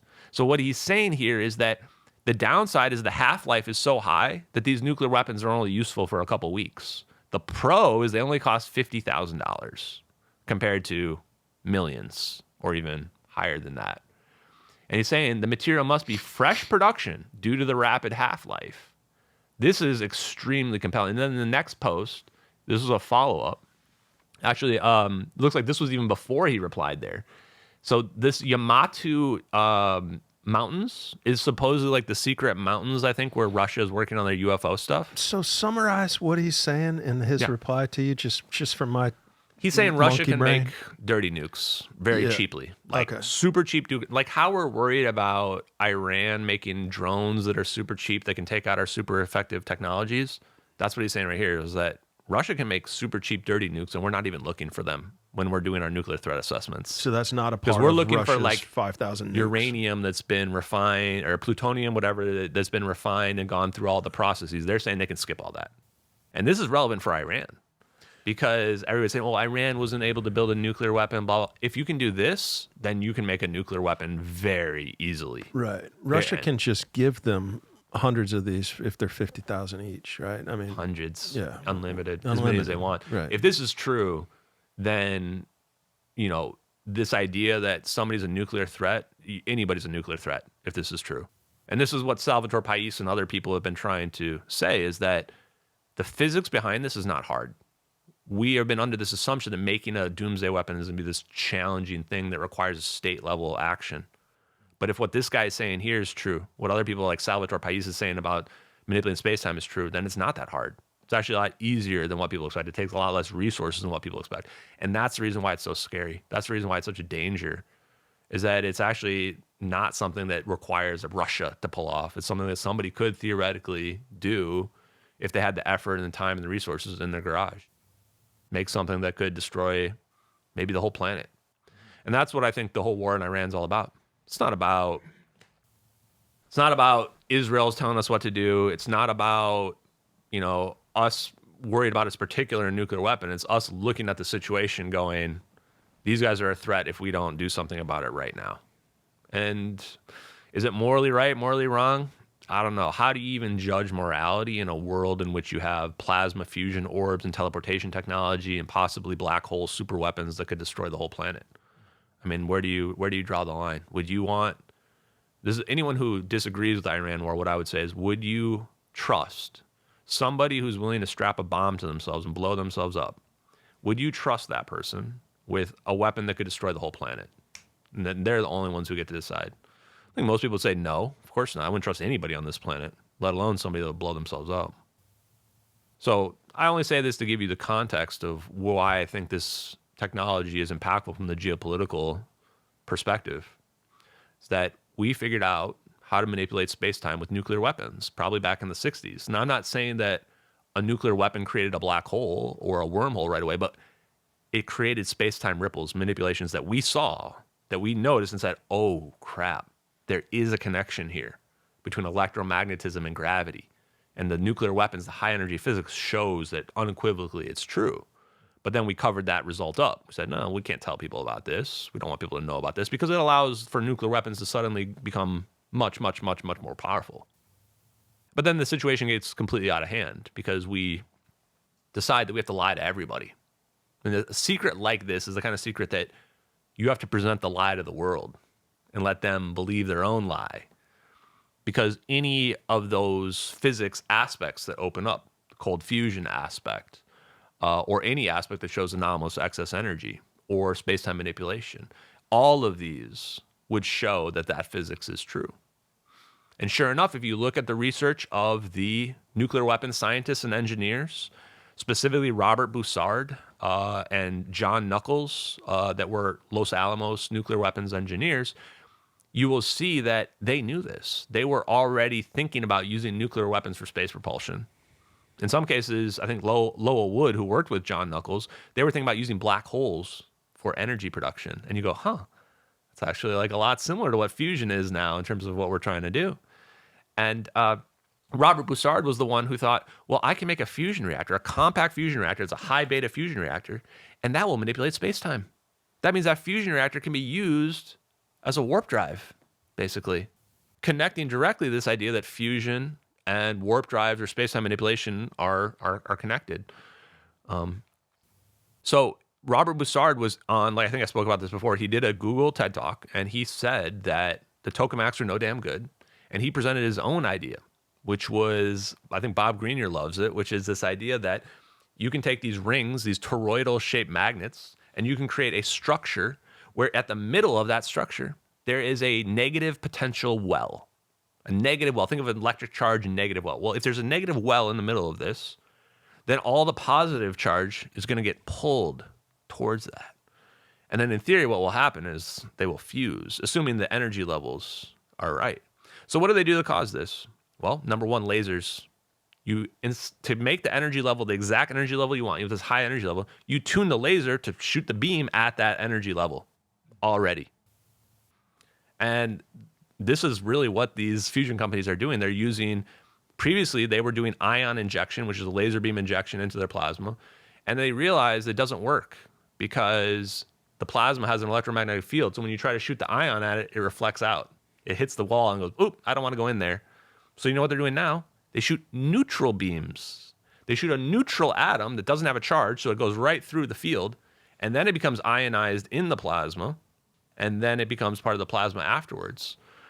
This is actually what they're doing. So I'm explaining this because I want people to understand how they actually make fusion work. Is instead of just heating up a random box and being like, hey, heat this box up and hope some fusion occurs in here, they're doing controlled fusion that they figured out from nuclear weapons, using high-powered lasers that automatically have the ions already at the temperatures they want for fusion, and they insert that into their field reverse configuration high beta regime, which keeps everything nice temperature-wise where they want it, and that's how they get the fusion to occur. So it's kind of a combination of what Robert Bussard was talking about with inertial confinement fusion, what Bob Greenier's been talking about with EVOs, going back to Ken Shoulders, and then also with now the evolution of this is what we're seeing on the public perspective of helium fusion and tri-alpha energy now doing field reverse configuration with neutral beams. And they're publishing the papers. Helium fusion just published a paper that showed that they can, I think it was helium, maybe it was tri-alpha energy, I might be having these backwards, that they can create their whole field reverse configuration. Imagine your plasma ball just with the laser beams, just with the neutral beam injectors. So they start with nothing, and they start these neutral beam injectors up, and suddenly they'll have a plasma ball there. And you think about it, you go, wow, that's like only one step away from what we've got these plasma orbs flying around in the sky. So to close that thought, we are seeing this start to leak out from the public perspective. The technology is there, and you can even see the evolution from the people that were the idea men, the Robert Bussards, the nuclear physicists, et cetera, to where we're at now, where we're seeing the plasma orbs flying around. People are wondering if they're portaling things away, et cetera. Fascinating. Anything else on that general before we kind of, I think we'll probably take a break in a couple minutes. Okay. One of the things that he said that I thought was odd was that I haven't seen any evidence for aliens, but I have seen evidence for advanced ancient humans. And I think he was talking about like Russia or the Nazis. I think maybe it was the Nazis that he was kind of referring to as the people who started this technology. Did that strike you as odd, or and anything else from him or that account? Have you spoken to Jason Giordani before? He's coming on. He's coming he is? on. Yeah. You definitely need to ask him about this, because I've talked to him a couple times, and we had an amazing conversation about the history of the fusion technology. And I'm convinced that it comes from Nazis, that the Nazis were working on these weird mercury experiments, anti-gravity experiments, and those are the precursors to the fusion technologies. Because it's all based on, anti-gravity effects, space-time manipulation effects. This is why Ken Shoulders, why his charge clusters existed. Like, how are all these negative charge, how are they all able to group together like that? Even with Robert Bussard's situation, you have all this negative charge. It should be all shooting around, trying to separate. But that's what Ken Shoulders figured out. He figured out that actually there are these stable structures where even though it should break apart and explode, it doesn't. It stays stable, when it shouldn't necessarily do that. And that physics can only be explained by this extra dimension. That's where that's becoming possible. So ultimately, I think that he's probably on the mark on that. I think it's more likely that this technology comes from Nazis, World War II, and then the evolution of nuclear weapons, and then it does come from aliens. But, there could be also splinter theories where we are the aliens. Like, what if we went through a portal 10,000 years ago or 100,000 years ago, and we got stranded here, and there's no going back, right? The wormhole in the MH370 video is one way. Like, you have to make a new wormhole if you want to go back the other way. So if you think about that, this could be a situation where we're aliens here, a lot of different things going on. So ultimately, my mind is open to all of those. But like I say, we need to present the evidence that will lead us to that. You show me a plasma orb, that's not enough evidence for me to say that aliens are real. Now, if there's something inside there, I don't think there is. You were asking me about this before. In theory, you could have a craft that is covered in plasma, like Salvatore Pais's patents for his hybrid craft that's inertial mass reduction. The way he does it is he has like a metal shell, and then there's a gas region, and then they shoot radio frequency through there to stimulate it. And then that creates basically a boundary. Because the idea is you want to create a boundary between your craft and space-time so that you can separate your craft or create a potential so that you can act like a warp drive, where you have a negative potential in front, positive potential behind, and you can pull yourself forward. So it could work in either way, but I'm pretty sure the orbs in the MH370 are literally just a ball of plasma. Let's get a bite to eat, come back, we'll finish up. Amazing first half. It's always fascinating to talk to you, so it always gets me thinking. And I'm blown away. I've got to recover from the general, that page that went down and you being mentioned on there. That's wild, man. That's absolutely wild. So let's get a bite. We'll reconvene and think about how we're going to finish this off with a phenomenal second half. Welcome back. We're going to finish this thing off strong. Great.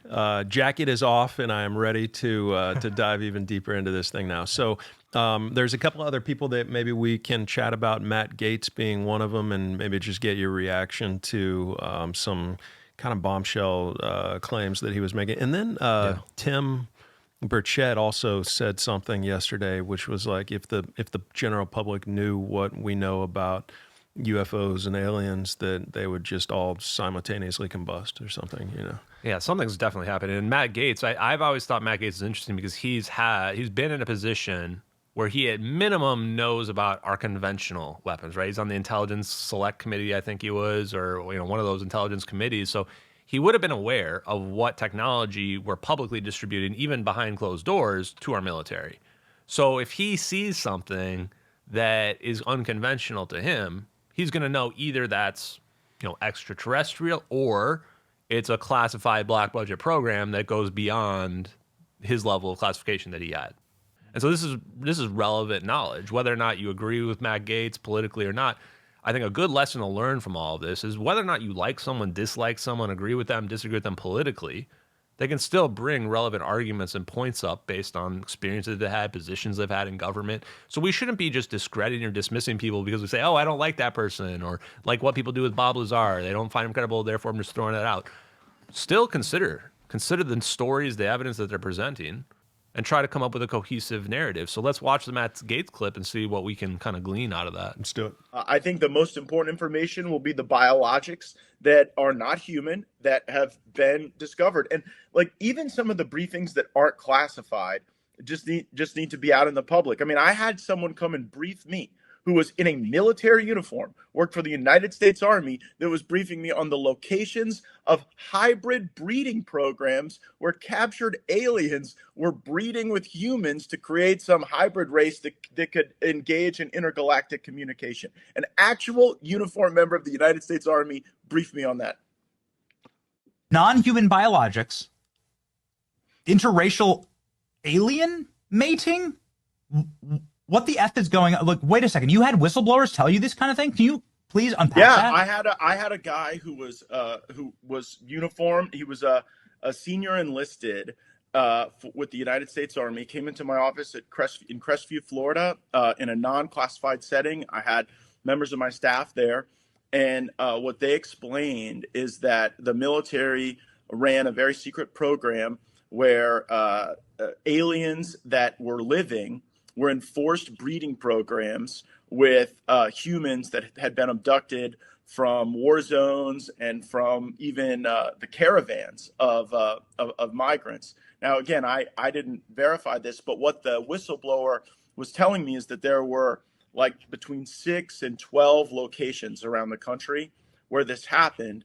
And what he wanted was a group, members of Congress, to all show up at the same time at all of these different locations so that any of those activities could not be moved. And of course, it's a physical impossibility to get members of Congress to simultaneously show up at like 8 locations at one time.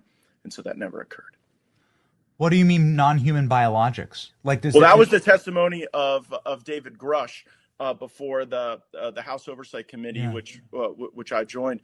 And the testimony was that in crashes of craft that had been recovered by the CIA and through a special program that the CIA had for crash recovery, that it wasn't just, the hard materials, it was also biologics, but that they couldn't identify a human source of those biologics.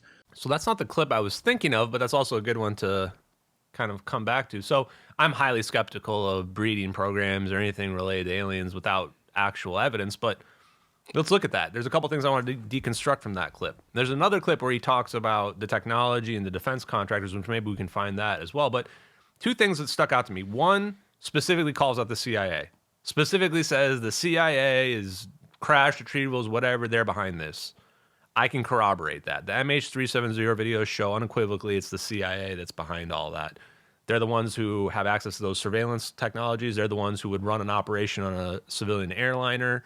It wouldn't be the military, but they have access to military technology. The other thing he says, which reminds me a lot of Mike Herrera's story. I don't know if you've talked to him or if you're familiar with him, but I just spoke to him on my podcast. And contrary to a lot of other people, I find his story to be quite credible. And what he told me was that essentially he went to Indonesia it was a humanitarian mission where there was, I think, a tsunami or earthquake or something that had just occurred. Tsunami, right? And he was clearing a zone, the LZ, for the region, and they were trying to clear an unsafe area, and they go there, and they get confronted by other black operations military people that are American in Indonesia. And they've got some kind of weird craft that looks anti-gravity craft to them, and they basically get, zip-tied, told, don't talk about this, threatened, etc. And what he told me was that after talking to, I don't know if it was David Grush, but some of those UFO people that are, on the TV and what have you, that he believes they were kidnapping people.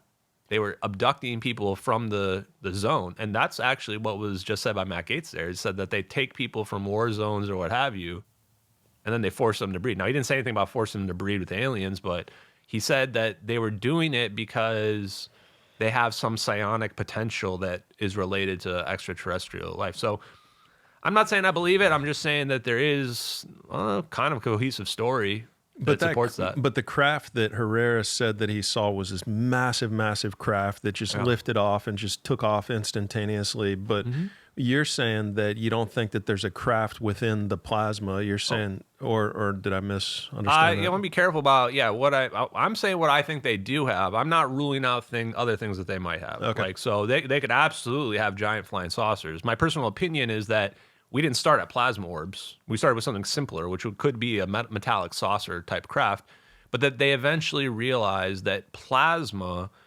is a way to manipulate the Casimir effect without metal plates. In short, plasma is a way to tap into zero-point energy, to tap into the space-time energy in general, and that's your direct source. And once we figured out drone technology, you don't need a pilot inside these things anymore. Why would aliens have a pilot inside their craft? We all know that drones work now. We can just put a sensor on our drone, and we can do the avatar thing if we want to do that. So, I'm not ruling out that, and I'm not saying aliens can't exist. I'm not even ruling out the psionic stuff. I'm just saying it's not really a key priority for me in general. For me, that kind of stuff is so far out there, the public's never going to accept that, even if it were true. Kind of like teleportation. So what you really need to do is you need to build up to it. You want people to accept they got psionic powers. Let's start with there's an extra dimension. Let's start with there's an extra dimension of energy. This is how Ferris Williams was able to correct the nuclear weapons codes. This is why there's this weird secrecy around the UFO topic and why we haven't had any advancement in rocket technology in 60, 70 years. It's because we've been hiding it. And if you look at the Department of Energy labs across the country, you'll notice some consistencies. High energy physics, plasma physics, inertial confinement fusion. We're studying all the things that you're seeing happen in those plasma orbs in the MH370 videos. Where is the output? Where are we, the public? They've been having these labs open for decades. Where are the discoveries? We're not seeing them. But now we are in those videos. We're seeing all the discoveries. We're seeing magnetic mirrors, which is one of the huge DOE experiments that they ran. We're seeing their inertial confinement fusion. The person that set up the National Ignition Facility, the NIF, is John Knuckles, the very guy that I've been saying is connected to the discovery of these nuclear weapons manipulating space-time and the cover-up of inertial confinement fusion. To connect this to nuclear weapons.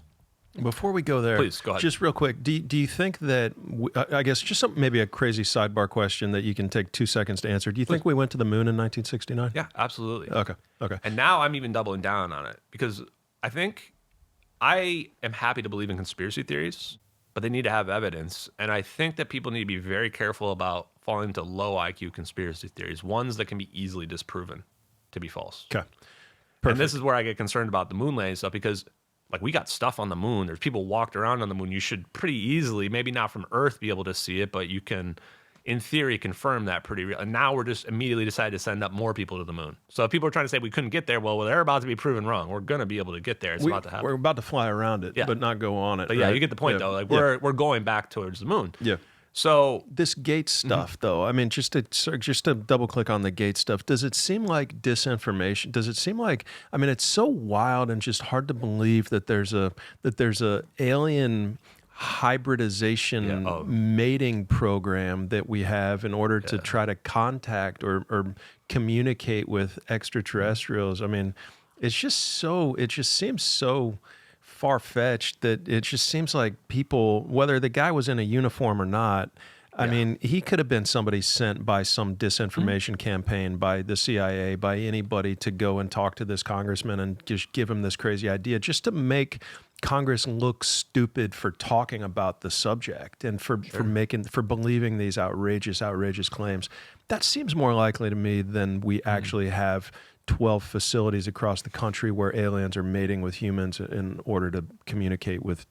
I mean, it's completely unbelievable to me, but so is teleportation until I saw it on 2 videos. So, and this is where I tell people, like, yes, it seems extremely dubious that something like that is possible.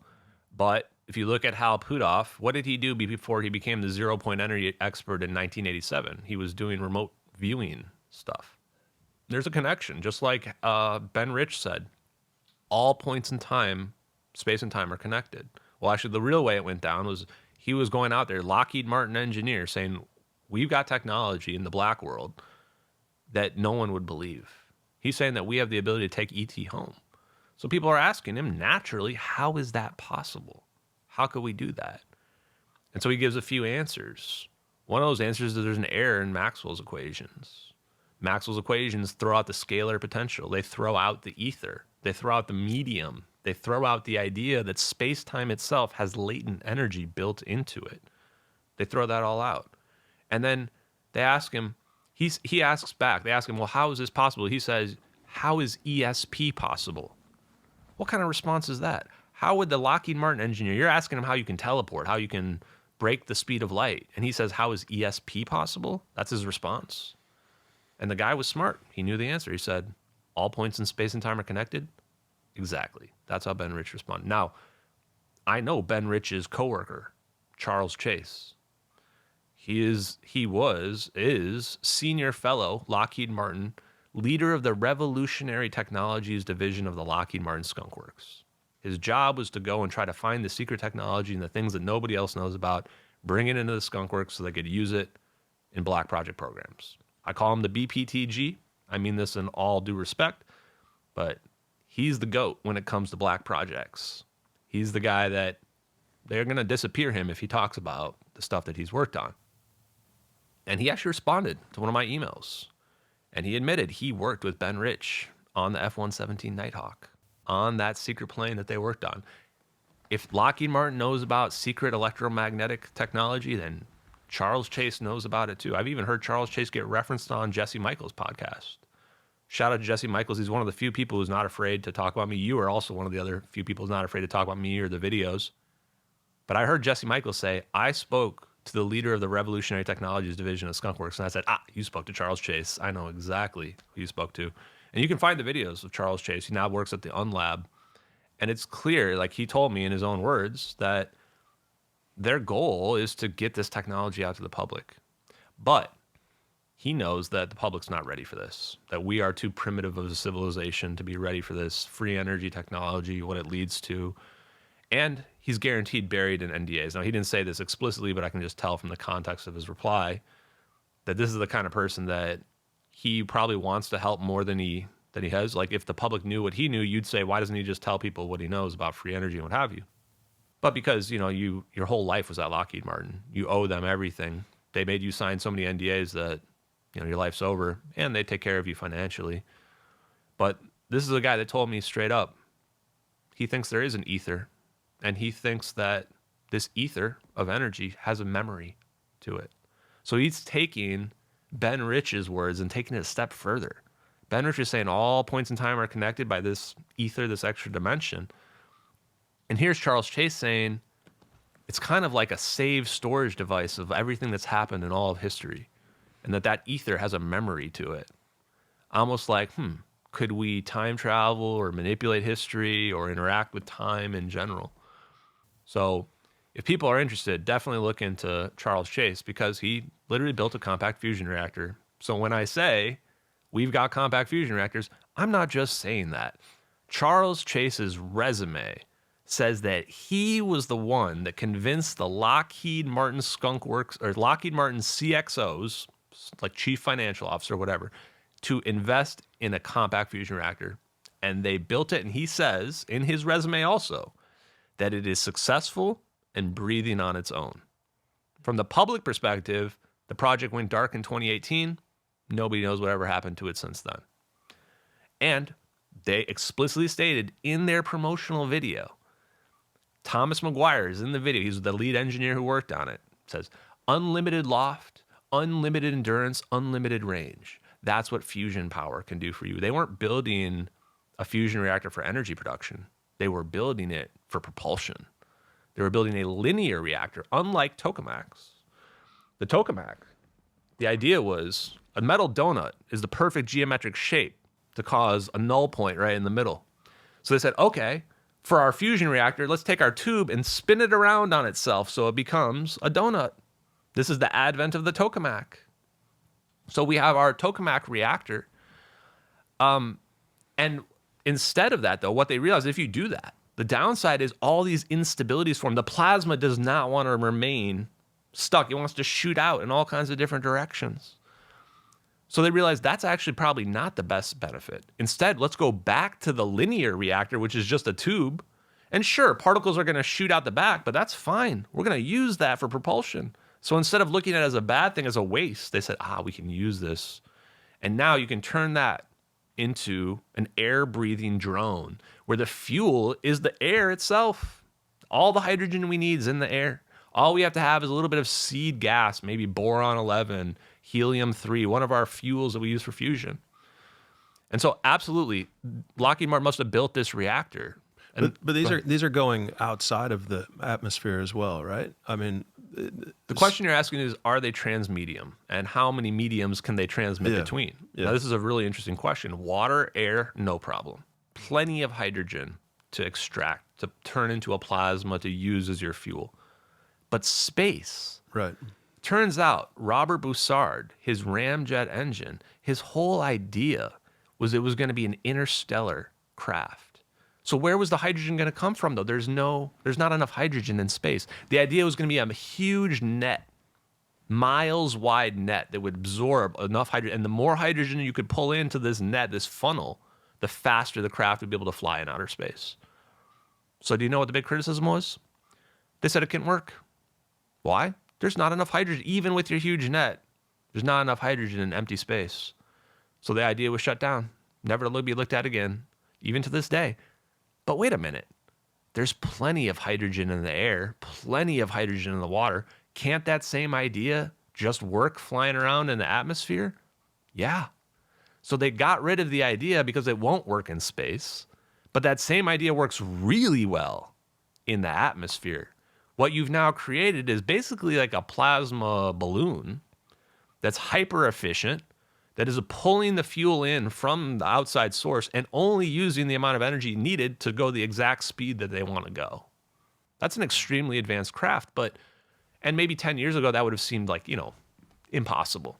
Now with AI and how AI can do calculations just like this, you go, oh, well, they just have an AI computer program in there that's calculating on the fly and calculating how it needs to adjust. Seems completely reasonable now.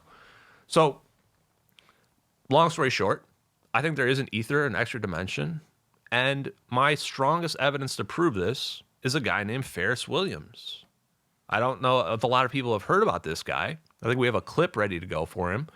But Ferris Williams corrected the thermonuclear weapons calculations. He was a Navy engineer, not a PhD. In fact, he intentionally never got a PhD even after his accolades because he didn't believe in academia. He corrected the thermonuclear weapons calculations. He was proven right. To this day, nobody knows exactly what it is and how he proved it right, but there was a big Navy tribunal where the top Navy brass met. They had their top scientists try to argue against him, and he won just with a calculator. And how did Ferris Williams do it? The answer is pretty straightforward. Just read his scientific work. He says, there's one more extra dimension that we missed. We think there's 4 dimensions, space, 3 spatial dimensions, 1 time dimension. He says there's one more, mass energy density. We missed that one. And if you take that one into account, now your nuclear weapons blasts, their yield goes up 50%. That's a lot more yield than what we expect. That's not an amount that's a rounding error. That's like you missed something major in your nuclear weapons calculations. And this tracks. This actually tracks with history. We go look at the Castle Bravo test. The Castle Bravo test was expected to be a 6 megaton nuclear bomb. Instead, it ended up being 15. Their excuse was that they put some lithium in there. Can lithium increase the yield 2.5 times over? I'm highly skeptical, and so was Salvatore Pais, U.S. Navy engineer, when I brought this up to him. Instead, what we think is that the nuclear weapons, they realized there was an extra energy source that they hadn't taken into account. And that's why the yield was so high. That's why Ferris Williams was able to correct it. And so Ferris Williams corrects it, wins the case. And all he was trying to do is help. He was just trying to say, hey, we got these nuclear weapons stored over here. This blows up. It's going to be way bigger than what you think. He wins the case. And he stops believing in physics. He says, if they were so wrong about something basic like this, then maybe like the whole underlying of physics is wrong. And so when he added the extra dimension, redoes Maxwell's equations, he can reformulate Maxwell's equations from first principles, reformulate general relativity. General relativity now is just a byproduct of this extra dimensional state related to electromagnetism. And he says, this is the answer. We just have one extra dimension. It's called dynamic theory. You guys can go check it out yourselves in your free time. And Oak Shannon was also a DOE nuclear engineer, wrote a paper about Ferris Williams about this story because he felt it was so important for the world to know that this all happened. So this all speaks back to the point of it's all hiding in plain sight. And the people that have figured it out have sitting in it, and you can watch them, and we'll watch them right here on a video explaining it to you in plain words. Also, I mean, you have a ton of work that falls outside of the norm. You also have kind of a fluidics model of physics, as I understand things. And then... Yeah, I guess I didn't think of it as fluidics, but you can apply it to fluids as well. Well, you were telling me a few minutes ago that this all started in, I think, 1981, you said? Well, the stuff that I presented this morning about compact reactors started then, because I had started the theoretical work before that, but I had a presentation at Los Alamos. Then Associate Director Paul Robinson asked me a question, particularly when I presented the quantization of Beall's scale factor. He asked, would that be an explanation for the quantization of electric charge? When I looked at, in response to his question, I looked for an answer. I found not only did it quantize electric charge, but a whole new model of nuclear physics came from that as well. Okay. And it blossomed into cosmological stuff as well as nuclear. Yeah, and now was it because you were starting at such a base level that you were able to derive so many new, I guess, applications from it? Because you have a warp drive, I guess, that you were talking about, and then... Well, what George is talking about is by starting at such a basic level, the scale factor is independent of the number of independent variables that you have, independent of the number of Gaetz potentials you have. I also have shown that Einstein's general theory is one four-dimensional hypersurface embedded into a five-dimensional space. And when you talk about five-dimensional gauge functions, the fifth-dimensional potential is the gravitational potential. So if you have a non-singular electrostatic potential, you also must have a non-singular gravitational potential. Okay. You also have to have an inductive tie between electromagnetic and gravitational phenomenon. Well, that argues that you can electromagnetically create gravitational forces. That's where George came up with the warp drive. Now, so you guys actually built and tested a small version of that? I built a small, not a warp drive in the sense of a lifter, because didn't aim for that much gravitational modification, but I was able to put two cones together so as to make one cone heavier and one cone lighter and measure the amount of torque okay. by the use of the now forgotten mercury.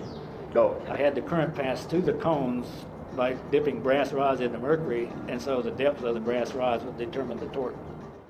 That might be one of my favorite clips ever. I don't think a lot of people understand what he's saying there, but what he's saying is the first thing he's asked is like, hey, you have this dynamic theory. Can this explain why electric charge is the same at the giant scale as it is at the tiny scale? The quantization of electric charge? Because even small atoms, electric charge works exactly the same as it does for this light or something like that. But that's not true for gravity, right? General relativity, the problem we have is at the quantum scale, general relativity doesn't work the same way. This is why we don't have a unification theory. Quantum doesn't work the same way as the very large things. What he's saying right there is he was asked, hey, doesn't this theory of yours explain why charge is quantized because you've added this extra dimension? Doesn't this extra dimension now explain what gravity is? That gravity is actually just a product of electric charge in a fifth dimension? And you say, oh, that is why. And that's why he's saying right there, if that's true, that means that gravity can be manipulated from electrostatic potentials, from electricity. And he's saying if that's true, then warp drives are possible. Why? Because we manipulate gravity with electromagnetism, and now I've built a warp drive. And he's saying that's why a warp drive now becomes theoretically viable. And all of this is why you're seeing all of these people, including Sonny White of Casimir. You're seeing Charles Bueller of his own company. They're all working on these electrostatic propulsion mechanisms related to warp drives, related to the EM drive. is that they're all using the exact same physics, and it's all exactly what Ferris Williams was saying 20, 30 years ago. Wow. Crazy. So next might be just diving in a little bit deeper into this fifth dimension for people, and maybe just explaining kind of like what it is, how it works with the other dimensions. So this is the most important thing, and this relates directly to what Bob Greenier's been saying. And I want to shout out Salvatore Pais again, because I think that he deserves way more credit for his work. I think he reverse engineered this himself from the Navy and never really had opportunity, and he's been trying to expose it from his patents. But the most important idea is the self-organization. If you add an extra dimension, now there are geometric patterns that become stable in our dimension that don't easily dissipate. So from a plasma ball perspective, this means that the energy stays trapped. Same way where if I blow a smoke ring, the smoke ring just like doesn't dissipate for whatever reason. And if I keep inputting a little bit of energy into it, it'll stay like that. It'll almost become a quantum effect at the macroscopic level. That's why when we look at the plasma balls in the MH370 videos, they look like they're almost like perfectly solid and stable. You can even see this heat signature in there. Sure, the heat signature spins around, but the heat signature isn't changing at all, because they can build a soliton-like structure. A soliton-like structure would be that you're able to control the wave pattern exactly. You're able to predict the wave patterns in the future, in the past, and you're able to know exactly how that plasma is going to move, and based on what you do to it, what's going to happen to it. That's what knowing the ether exists allows us to do. They call this solving the nonlinear Schrodinger equation. We're taking the quantum mechanical Schrodinger equation of where is something going to be, and we're actually solving exactly where it's going to be. Because now we know how this electromagnetism is flowing, not just through our four-dimensional space-time, but through our fifth-dimensional space-time with that extra dimension that we don't perceive. So this can also explain quantum entanglement. Why do things get quantum entangled? Because there's an extra dimension, and the electromagnetism is connecting them through an invisible path we don't see. So solving the Schrodinger equation tells us about that invisible path that we can't see. And now, suddenly, before our plasmas were unstable, we didn't know why they were shooting out in random directions, now we can make our plasma perfectly stable. Not a little bit stable, perfectly stable plasma. We can just solve the equation, say, here's the math, this is what we need to do, boom. Now I got a plasma that we'll call an EVO, exotic vacuum object, that acts like a soliton, acts like a single object, as opposed to acting like a bunch of individuals. And this further explains, according to Ken Shoulders, why they don't explode. If you have this huge amount of energy density, you would expect at some point, it's going to blow up. But they create these stable structures where the energy can be stored, where it almost starts to begin to act like a battery, where you're like building that energy up, storing that energy up on the quantum level, but it's being coherently saved in there without exploding randomly out. So this would explain too why we're using those orbs, because not only are the orbs a fusion reactor, they're also an exotic vacuum object with self-stabilizing properties, but they can also store up a huge amount of charge, superconducting charge, so they don't heat up either. They stay relatively low temperature because they're superconducting, so they can build a current without heating up. So you have a superconducting orb building this current up. What's the limit? How much current can you save in there? If it doesn't heat up, if it doesn't ever break apart, you can store a lot of energy. So one answer to how you can make the wormhole might be that these orbs can build up this huge amount of charge and then collapse on each other and exponentially increase that even more. But that's probably still not enough. To manipulate space-time, you need c to the 4 divided by g for the curvature. It's a huge number. You need a huge amount of energy to bend this space-time. But Salvatore Pais has the answer to that too. So and this is Eric Weinstein. I don't know if you watched Eric Weinstein, Eric Davis discussion. It was pretty weak if you ask me. I think Eric Davis was kind of sandbagging it because he's not allowed to talk about some stuff. But here's the thing. Space-time. Think of space-time as a steel beam. You say, how do you bend a steel beam? I can't bend a steel beam. There's no chance, right? Not enough force. If I had a hydraulic press, maybe I could bend the steel beam a little bit. But what if there's another way around it? What if we don't need a bigger and bigger and more powerful energy to bend the steel beam? What if we can jiggle? What if we jiggle it up a little bit? Loosen it up a little bit and then we manipulate it?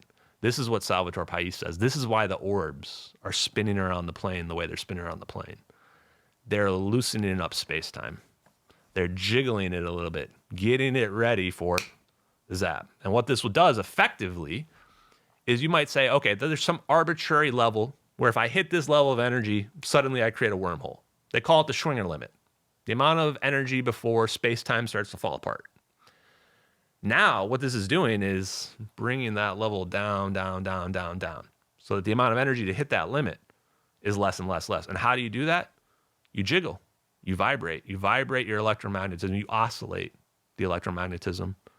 And it wasn't just Salvatore Pais saying this. Sonny White was saying this. Sonny White of NASA, when he was doing his warp drive, and still is doing the papers on it, says, well, what's the secret to this? Well, oscillation. Electromagnetic oscillation is the secret to how you can bring down space-time energy levels for a warp drive, wormhole, EM drive, any of those things. Also then explains why the gap between the academic world that thinks you need this huge energy level to manipulate space-time, although it's mathematically possible, versus the engineering world that says, hey, let's just find the solution to solve that problem. Okay. Yeah, I mean, there's a lot there. When you're talking about space-time, but then we're introducing this fifth dimension. Mm-hmm. So is it really space-time that's being manipulated, or is it 5 dimensions that are being manipulated? Well, space-time is the 5th dimension is how I look at it. So this all comes down to your own personal conceptual view, independent of the math. My conceptual view is the 0 point energy, which we think is the lowest energy state. Well, there's still something down there. That's why we call it 0 point energy. There's still something there. That is space-time. That's the structure. That's the energy that holds the matrix together. When I think space-time, I think the 4 dimensions of space and time. But you're saying that space-time is the 5th dimension? Is that? That's how I look at it. So I would say that we are the paint on the canvas. Or another way to look at it would be what existed before the Big Bang. The way I look at it is just a sea of energy.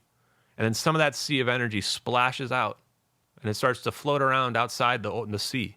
That's us. That's us floating around outside the sea. But there is still that sea of energy. It's always there. We don't see it. It's around us everywhere.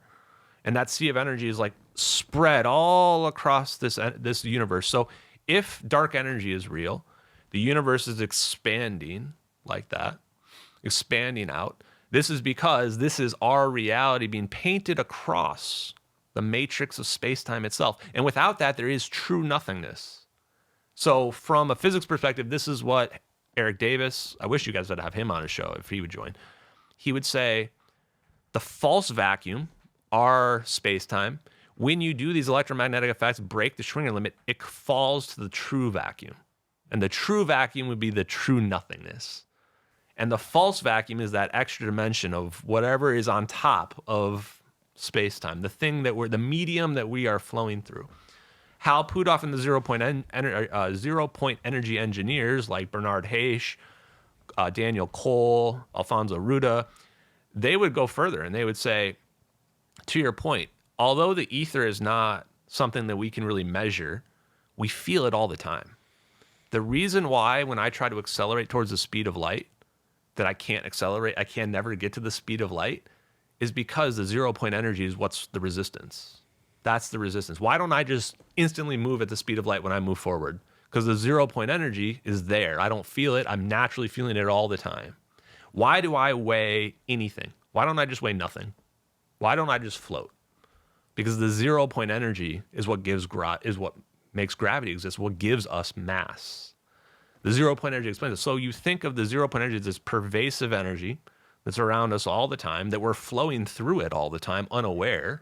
The reason why we don't realize it is because it's just like being in the bathtub when the bathtub temperature is the same as your body. You don't feel anything. It doesn't feel like you're in the water at all. The moment you step out, you feel it. Same idea as 0 point energy. If we were to manipulate it, you would feel it. But because we're constantly in it all the time, we don't really feel it. Okay. Mm-hmm. Fantastic, man. Really, really cool discussion. What in terms of going from here? I know you got a plane to catch this afternoon, but what topics do you think it would make sense to kind of close with? I guess the question is, where is this all going, and what is it? What is the next step for what's going to happen? That's probably what people would want to know. So I would tell people, monitor the fusion companies, notice where Donald Trump is investing in, because I think the presidents are aware. One of the other facts that I think is important to bring up is the PEDs, something else that Eric Davis brought up, the Presidential Emergency Action Documents. That's where they've hidden this. That's where they've written it into the law, this technology, that it's at this secret level above everything else. This is how it's being compartmentalized. There's secret, not secret, I guess they are secret. Presidential executive action documents or emergency action documents are, I imagine, like when nuclear winter happens and we can't rely on Congress to exist, we have to just go based on these procedures that were written out back in the 60s or, whenever they were written. Yeah, so they are created to ensure continuity of government and manage the country during apocalyptic or high-level emergencies. This is exactly where you would write your UFO, your secret nuclear weapon technology that's beyond conventional. So I think that what they did was they advanced the nuclear weapons beyond what we think of into pure fusion bombs, what we call fourth-generation nuclear weapons that gets around the nuclear weapon ban treaty. And then they wrote them into the PEDs, which is now the highest level security. And so I don't think you're going to see that kind of stuff get disclosed with this UFO disclosure. Instead, what they're probably going to do is they'll say, oh, well, aliens are real. They're out there somewhere. Here's some weird videos we saw. And they'll say they don't know what they are. But the people that have read the PEDs, the people that are like President Trump that know about our weaponry and electromagnetic weaponry will know that at a minimum, we've developed that kind of technology. And maybe the whole alien thing is a big cover. Or maybe we did really get it from aliens. But we're going to need some pretty strong evidence, in my opinion, to at least convince me that, yeah, the aliens came down and gave us, UFO technology and that it wasn't just humans that figured it all out. Yeah, we need to see the biologics and we need to see the craft. It needs to be on full display. The sad part is I'm not sure that's even enough anymore. Like, people are just going to say any video will be AI, any DNA will be faked. Like set it up in a museum where people can go walk around it and go and just actually see it and maybe even touch the craft, But I'm trying to think, what would I want to know? Like, I would want to know the context of how they got the body.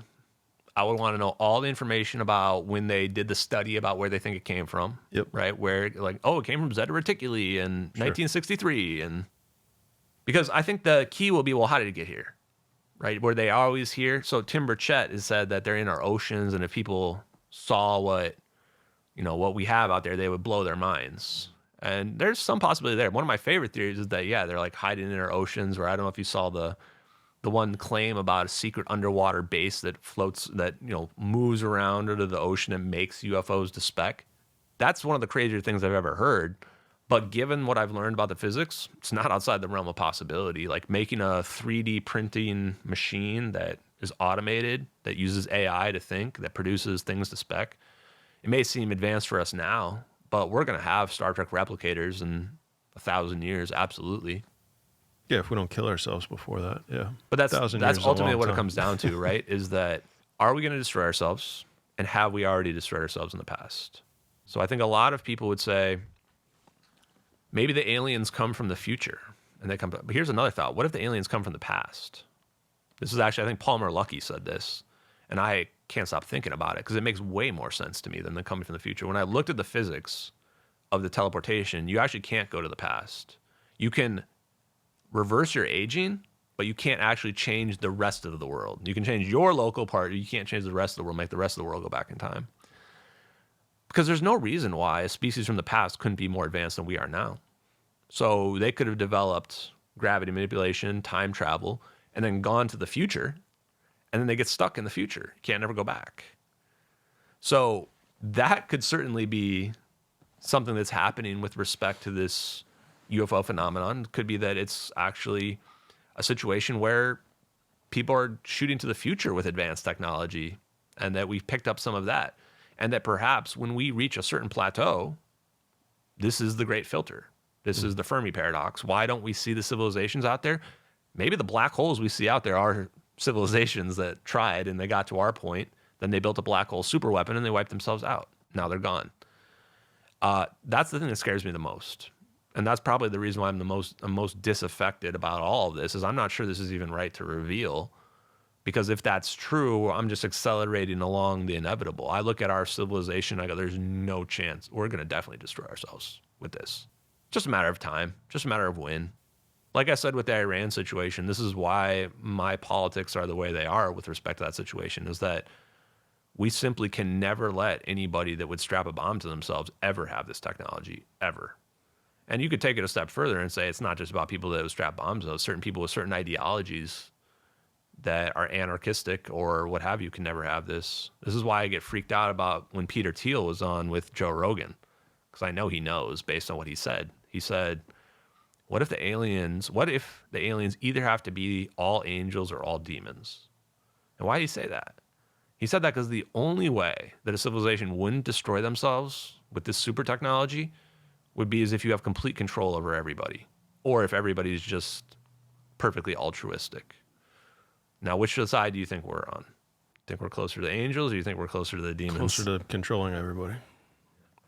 So, and maybe that's what they're trying to do with Palantir, with all this other stuff, with the phones tracking us all the time. Maybe they see the future and they go, the only way we don't destroy ourselves is if we move to a police state, one world government, where we have perfect tracking of everybody on the planet. Where if Ashton Forbes decides to go build a black hole super weapon, well, we're going to figure it out well before he gets close. So I hope I'm wrong. Invest in fusion companies. That's the long-term message? Yeah, but don't listen to my investment advice. I'm apparently like bad luck when it comes to all this stuff. But absolutely, I would say fusion companies are the ones to get involved in. Don't go anybody who's doing tokamak. I mean, just look at, I told you about beta. You can do the math yourself and see they're never going to be as efficient using the same magnets. But I think what's happening is they're going to roll this out, but they're not going to give us, they're going to give us the nerfed version of fusion. Like they're going to give us the tokamak version that's got like a Q factor of 3, which is just enough to produce excess energy practically. And they say, oh, we did it. We did fusion. Everyone's going to clap and go, this is great. But it's going to be like 10 times nerfed over what it could have really been. And meanwhile, helium fusion and the guys who are doing field reverse configuration, they're going to get real tight-lipped, I think, about how their energy source is working and the anomalous energy that might be coming out. Because I think those versions are going to see the anomalous energy much more clearly than the tokamak versions will. So yes, take a good look. Who's your favorite fusion company? Oh, full disclosure, I did invest in DJT, which bought Tri-Alpha Energy, because that was the only one I could actually invest in. The other ones you can't currently invest in yet. Helion has not gone IPO yet. And it's weird that Tri-Alpha Energy, instead of going IPO, which would have opened their books up to scrutiny and what have you, they merge with Trump Media Group, which isn't a fusion company at all. They're a media group. They merge behind the scenes. Now suddenly, no scrutiny about any IPO or anything like that. And it makes sense why they did it, because they were unknown. Trump is well known. Trump has the money that they need to invest in their fusion plants. They have the technology. It makes sense from my perspective, knowing what I know. But from the public side, people are like, why did this happen? This doesn't make any sense. And people hate Trump, what have you. So, you know, they're shorting the stock. They're investing it. They're speculating against it. I would just say be careful speculating against it. This is what people did with Tesla. When Tesla was first coming out, they said Tesla will never work. Electric cars won't work. Won't be successful. Now Elon's the richest man in the world. So, you know, just be careful. But fusion companies are a very good place to be looking into, in my opinion. You think we start to see this militaristically? Do you think we start to see it show up in Iran and the Middle East, like this tech or these weapons? I mean, when does that happen? What does that look like? We already are. I think we saw with the discombobulator. Yeah. I was one of the people that reported on that. It was, I believe, the Venezuelan military people were saying that this discombobulator or whatever it was used, and they were bleeding, and people were like not able to even shoot a rocket at them. And I was one of the people saying, this is electromagnetic. This is like this physics. Probably not the plasma orbs, but same physics, directed energy weapons. And then people were saying, oh, that's not real. And then sure enough, Trump comes out and says, yep, it's real. And we're calling it discombobulator and what have you. So we are seeing it. And to me, that is a thread that if people pulled that thread, it would lead to the physics, but people aren't that interested in it. Meanwhile, we've got the Department of War's technology office posting on Twitter, directed energy weapons are real and we're scaling them up. I thought that was a conspiracy theory a year ago when we were on this podcast. Now, Department of War is just openly stating it, and we're scaling them up.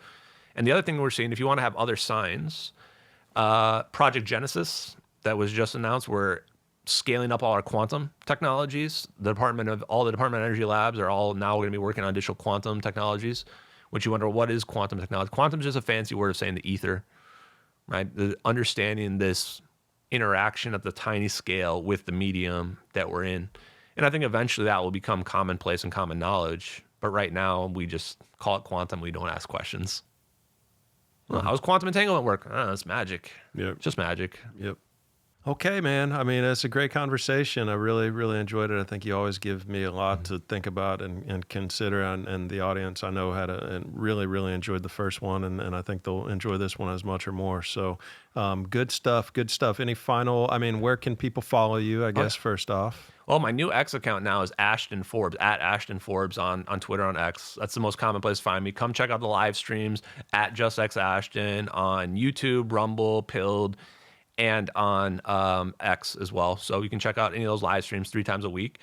And just watch what's going on in the news, guys. Be vigilant. You're seeing people disappear. You're seeing these technologies coming out. We just have to be watching for them. One of the new ones that I saw was about ultramagnetism, showing that ultramagnetism might be able to create a Casimir effect that goes both ways. One of the things that Ferris Williams was saying right there was that if electric charge has a duality, then gravity must have a duality as well. That was another one of the claims that he was making there. So if we can have a Casimir effect where we can get free energy from plates coming together, if we can reverse that and get energy from them separating, now you've created a perpetual motion machine. So there is science and scientific papers that are out there that are already promoting these ideas. People just have to pay attention to them. Gotcha. Good stuff, man. I think we wrap with that, but it's great to connect with you again. Thank you very much for having me. Yep.